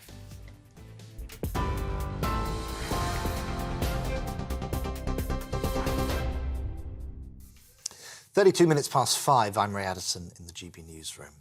At least 60 people have died and tens of thousands of residents have been without power as winter storms continue to hammer the US and Canada. Freezing temperatures and blizzard conditions have left many areas under more than 4 feet of snow. The city of Buffalo in New York State has been hit the hardest, with 27 fatalities, many people freezing to death in their cars. President Joe Biden has declared a federal emergency. Mark Sommer is a journalist with Buffalo News. He told us people were warned not to use the roads. There was a travel ban instituted immediately on Friday morning, but it didn't stop a lot of people from getting in their cars. Maybe they wanted to rush to relatives' houses for Christmas. Maybe they wanted to get supplies at the last minute. Whatever the case may be, a lot of people were out of their homes when they shouldn't have been, and some froze to death. It also made it really difficult for search and rescue operations and for snowplows to clear the roads because they had these scattered, stranded cars all over the place. Well, back here, a 23-year-old man has died after being stabbed at a nightclub in Birmingham on Boxing Day. West Midlands police say they were called to the incident just before midnight. Hundreds of people were at the Crane nightclub at the time, and witnesses are being urged to come forward. Merseyside police are continuing to question 2 people in connection with the fatal shooting of 26-year-old Elle Edwards at a pub on Christmas Eve. A 30-year-old man has been arrested on suspicion of murder and attempted murder. A 19-year-old woman has been arrested on suspicion of conspiracy to murder. Rail passengers are being told to expect significant disruption into the new year amid a wave of industrial unrest across the country. There were busy scenes at London's King's Cross station earlier due to the knock-on effects of Boxing Day strikes. Members of the TSSA at Cross Country have been staging a 24-hour walkout since 9 o'clock last night as part of a long-running dispute over pay and conditions. We're on TV, online and on DAB+ radio. You're watching the People's Channel, GB News. Patrick will be back in a moment.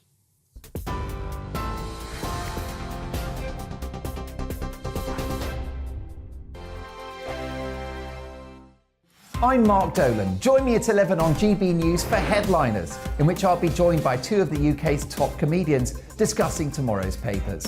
If it's an important story, we'll cover it, but we'll have some fun along the way. Headliners, the late-night paper review that won't send you to sleep like the others will. 7 nights a week at 11 p.m. on GB News.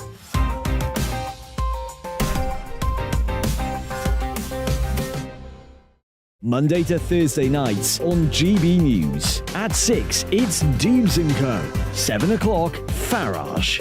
At 8, join Mark Stein. And at 9, Dan Wootton Tonight, followed by Headliners. On TV, radio and online. This is GB News. Monday to Thursday, 9 p.m. till 11 p.m. Join me, Dan Wootton. I'll bring you the sharpest takes and hottest debates. Do you not believe in prison? I don't believe in prisons. I'm completely stunned. I guarantee you there'll be no spin, no bias, no censorship. I actually was personally quite offended by it. And no reason to go to bed. So I guess they've always been quite woke. That's Dan Wootton tonight on TV, radio and online. Monday to Thursday from 9 p.m. till 11 p.m. on GB News. The People's Channel, Britain's news channel. Join me, Lawrence Fox, on GB News. Frank, fun, fearless, and sometimes serious. Much as I love a Friday night punch-up, what I really want is a battle of ideas. I want to look at things differently. I want to hear different voices and engage with your unique experiences. Every Friday at 7 p.m. on GB News. Hello, I'm Esther McVeigh. And I'm Philip Davis. Whether you're watching or listening on TV, online or on radio, we handpick the latest stories, debates and expert opinions for your weekend. So whether that's politics, news or showbiz, we've got it covered. Join us every Saturday morning at 10 o'clock on GB News. Join me every Sunday at 6 p.m. for Gloria Meets. In exclusive interviews, I'll be finding out who our politicians really are and what they really think. It's something that you would never want anyone to suffer. I didn't know what channels there were. I didn't think I'd be believed. I must have weighed about 7 stone and I'm 5'8". My instincts was to sort of cover this up. I mean, clearly that was a mistake. Join me every Sunday at 6 p.m. on GB News, the People's Channel, Britain's news channel. Hello there, it's Eamon Holmes here from Breakfast on GB News. We're not just on your television and your screens, you know. We're on DAB plus digital radio, so you can listen to your favourite shows on the move. If you've not yet listened to GB News Radio, it's very simple. We're on your radio player and TuneIn apps, on your smart speaker, phone or tablet, or online at gbnews.uk. Take us with you wherever you go. GB News Radio. You never have to miss a moment of the People's Channel.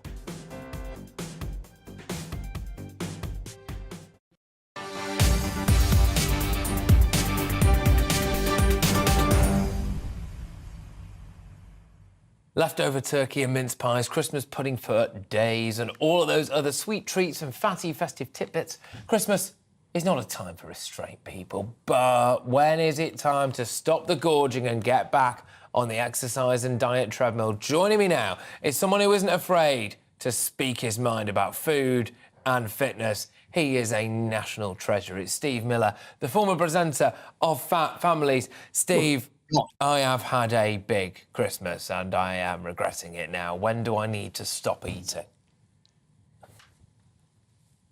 Steve? Listen, there are two times of year when we all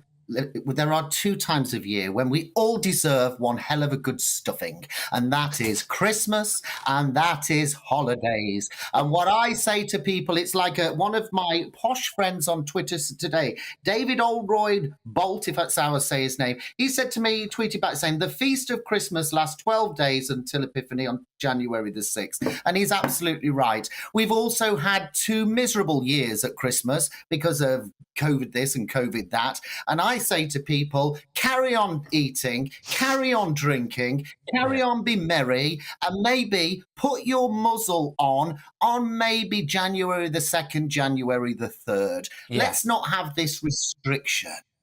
Yes, OK, so you be honest with you, mate, that's very sensible advice and better advice than you get from a lot of, your vegan numpties, but there you go. So when it comes to actually putting the muzzle on a little bit and showing a bit of restraint, what would you recommend for people? Because you're actually quite rational when it comes to this stuff. Essentially, eat a bit less, exercise a bit more. Is that right?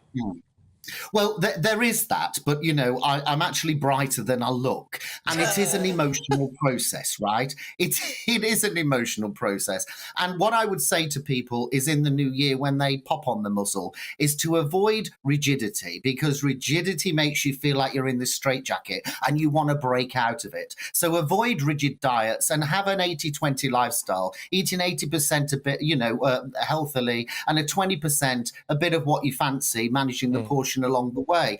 But the one thing that I would say as well, two other things, is also nourish your mind, okay? So have stretching goals, feed your mind with what you can do in 2023 rather than being bored. Because when we're bored, guess what? We want to dunk the biscuit in the cup of tea and stuff a donut in a gob, right? So that's the other thing. And the other thing I would say is the one thing we're losing in the UK is a sense of humour. People say to me, how on earth do you get all these people to lose so much weight? Well, two things. Firstly, they do it, but I make sure I use humour because humour scientifically motivates. There is evidence base for it. But you will obviously not get the shallow lot ever talking about that. All they want to talk about is the latest lentil. Well, this is the thing. And Steve, it's cracking advice. Talk to me a little bit about the psychology of it. I get what you just said there about a lot of that. But for some people, they really need almost like a hypnosis type thing, I think, in a way. Do you agree? Well, of course, and yes, I'm going to say that because I am an advocate of hypnosis. Hypnosis is one thing, but self-motivation is the other. Hypnosis on its own does not work. You've got to find the self-motivation from within yourself as well. And what I say to people is if they are emotionally eating, is to stop looking and listening, really thinking about what can they do to close the emotional gap so that they rely on food less for comfort in 2023. Start getting more enthused about yourself. Start getting more excited about yourself and start telling yourself you're far too gorgeous to be fat, and stop listening to all of these idiots that tell you, you should be proud to be on the fat walk and being big is beautiful. No, it's not. It kills you. To be honest, right, we live in a bit of a post-truth era at the moment when it comes to, a lot of people saying that they're, in a completely different body to what they are, for example. We're being asked every single day and being asked to accept that something I can just see with my eyes is not the truth. And actually, something that I know isn't true is the truth. And I hate to say this because I am no oil painting and I have got a body like a drop lasagna. But when I look at a poster, a big giant billboard, right, of, look, I'll say it, a woman who's absolutely massive, and I'm being told that that's beautiful, I've got to be honest with you, Steve, it isn't. And do we need to just call it out for what it is? She's not necessarily ugly, but she's definitely unhealthy. And him. Oh, absolutely. Listen to me, right? I have a heart, a big heart, I do. Nobody's ugly. I would never call people ugly. But if you're going to start telling me that fat is beautiful, listen, it's just codswallop. It really is. And we've got to start realising that we've got to tell the truth when it comes to being too fat. And we've got to be brave enough to use the word fat and all of that sort of stuff. We have normalised obesity. I've said this to you many times. And I tell you what, we're getting bigger and bigger and bigger. We're going to explode. Seriously explode. And the reason the NHS is struggling massively is because as human beings, guess what we're doing? We're staying in the sofa with our backsides too much. That's what we're doing, rather than getting out there and eating more fresh air. So start eating more fresh air on January the 3rd as well. But, Steve, and I'm saying this with my eyes wide open, mate, and they'll have to be wide open the way I look in the mirror at the minute, because otherwise you wouldn't fit me in. But, I mean, I've got to crack on in January. I decided I was going to cut back on the booze, and I've basically used that as an excuse to eat what I want. And, actually, there's only so long I can use that as an excuse, actually. Initially... No, hang on a minute. No, you've lost weight. I can see it. I can see it. You're looking... But that was the booze. You're looking very dapper. Yeah. You're looking very handsome. And this is what happens when we lose weight. I mean, look at me. I used to be... Listen, two things. You probably didn't know this. I used to be really fat myself and I had binge eating disorder and I used it as an excuse all the time. I've got an eating disorder. Don't talk to me about eating well. It was all a load of old cobblers, by the way. And then I had to get to grips with it. But yes, we do have to ditch these excuses. Yes, it can be a challenge. It is a challenge. It is a challenge. Of course, it's a challenge. But it's a challenge of the mind, and it's a challenge of the mind that can be won. And the trouble we've got now is you get so-called experts just telling us all the doom and gloom about how difficult it is all the time. Let's start saying to the nation, actually, it's easy. Start loving yourself slim. Start laughing yourself slim. Start telling yourself you're too gorgeous to be fat and all of those sorts of things. Let's get some excitement about being slim, because all I'm hearing at the moment is excitement about being a fatty. Steve, Thank you very much. And I think I might be employing your services in a personal capacity at some point soon, because it sounds to me like you've got all the answers, and I'd love it. I would love it. Maybe we could document my progress or lack of on television. Anyway, Steve, thank you very much. Steve Miller there, former presenter of Fat Families. Narinder Kaur is with me in the studio right now. Narinder, Patrick, just when I think you can't shock me anymore, you shock me. Well, everything. Shocking what that you I said just about said fat what we women. all, I said what we all think. Oh my God, and no. men. Okay, but they're not repulsive. They can be. Some people find that sexy. Some people find it sexy. I didn't say they were repulsive. I said they're unhealthy. I could be And healthier. secondly, you're cute. I don't know why you don't think you're cute, and you're looking slim, I agree. But my God, can Steve talk? I thought I could talk a lot. I do agree with Steve, and I don't think we should be waiting until January the 6th. Look, I used to be a curvy girl. Yeah, I used to be a curvy girl. I'm probably still a little bit curvy, but that's because I've got boobs and a bum. And when you get to my age, it's so hard to lose the weight. Shall I tell you how you lose weight? For anyone who wants to know, you've got to eat less and move more. That's it. And it is... Eat less. You've got to have a little bit of hunger sometimes. You can't always be full. That's what creates the fat. You've got to be hungry sometimes, and you've got to move more. People are so lazy. Like Steve said, get up off the sofa, go for a run, go for a walk. Yeah. Exactly. I mean, my job involves me sitting. Yeah, we've been sat. Yeah. And you've ate 2 mince pies, and you didn't have to. You had no self-constraint. No, I didn't. None. I didn't. I didn't. I haven't touched a morsel, have I? I feel like I'm getting told off. In fact, I felt like that for the last 3 hours. They're in the core. Thank you very much. Now, it's being claimed that energy companies are hoarding nearly £2 billion of customers' cash during the cost of living crisis. An investigation by The Telegraph has found that gas and electricity suppliers are raising customers' direct debit payments, even when there are thousands of pounds in credit. Some energy companies have been accused of using the money as a cheap source of finance, whilst many British households struggle to make ends meet. There are no rules preventing companies from using customers' cash to keep their businesses running. So last month, Ofgem said that it thinks allowing suppliers to use some of their customer credit balances for innovation, operating cash and hedging is the right balance. Anyway, right. To shed more light on this now is Angela Knight, who's the former Chief Executive of Energy UK. Angela, thank you very much. This looks terrible on paper, Angela, that people are struggling to heat their homes and energy companies are not only hoarding the money, but using it to invest more and potentially make even more money themselves. It's double bad, is it? Well, it doesn't look very good, but having read the article in some detail and, of course, looked around to see what Ofgem has actually said, like everything, it's not quite as bad or as bleak as it looks. First of all, there are different energy companies doing different things, so never put everybody in the same bucket.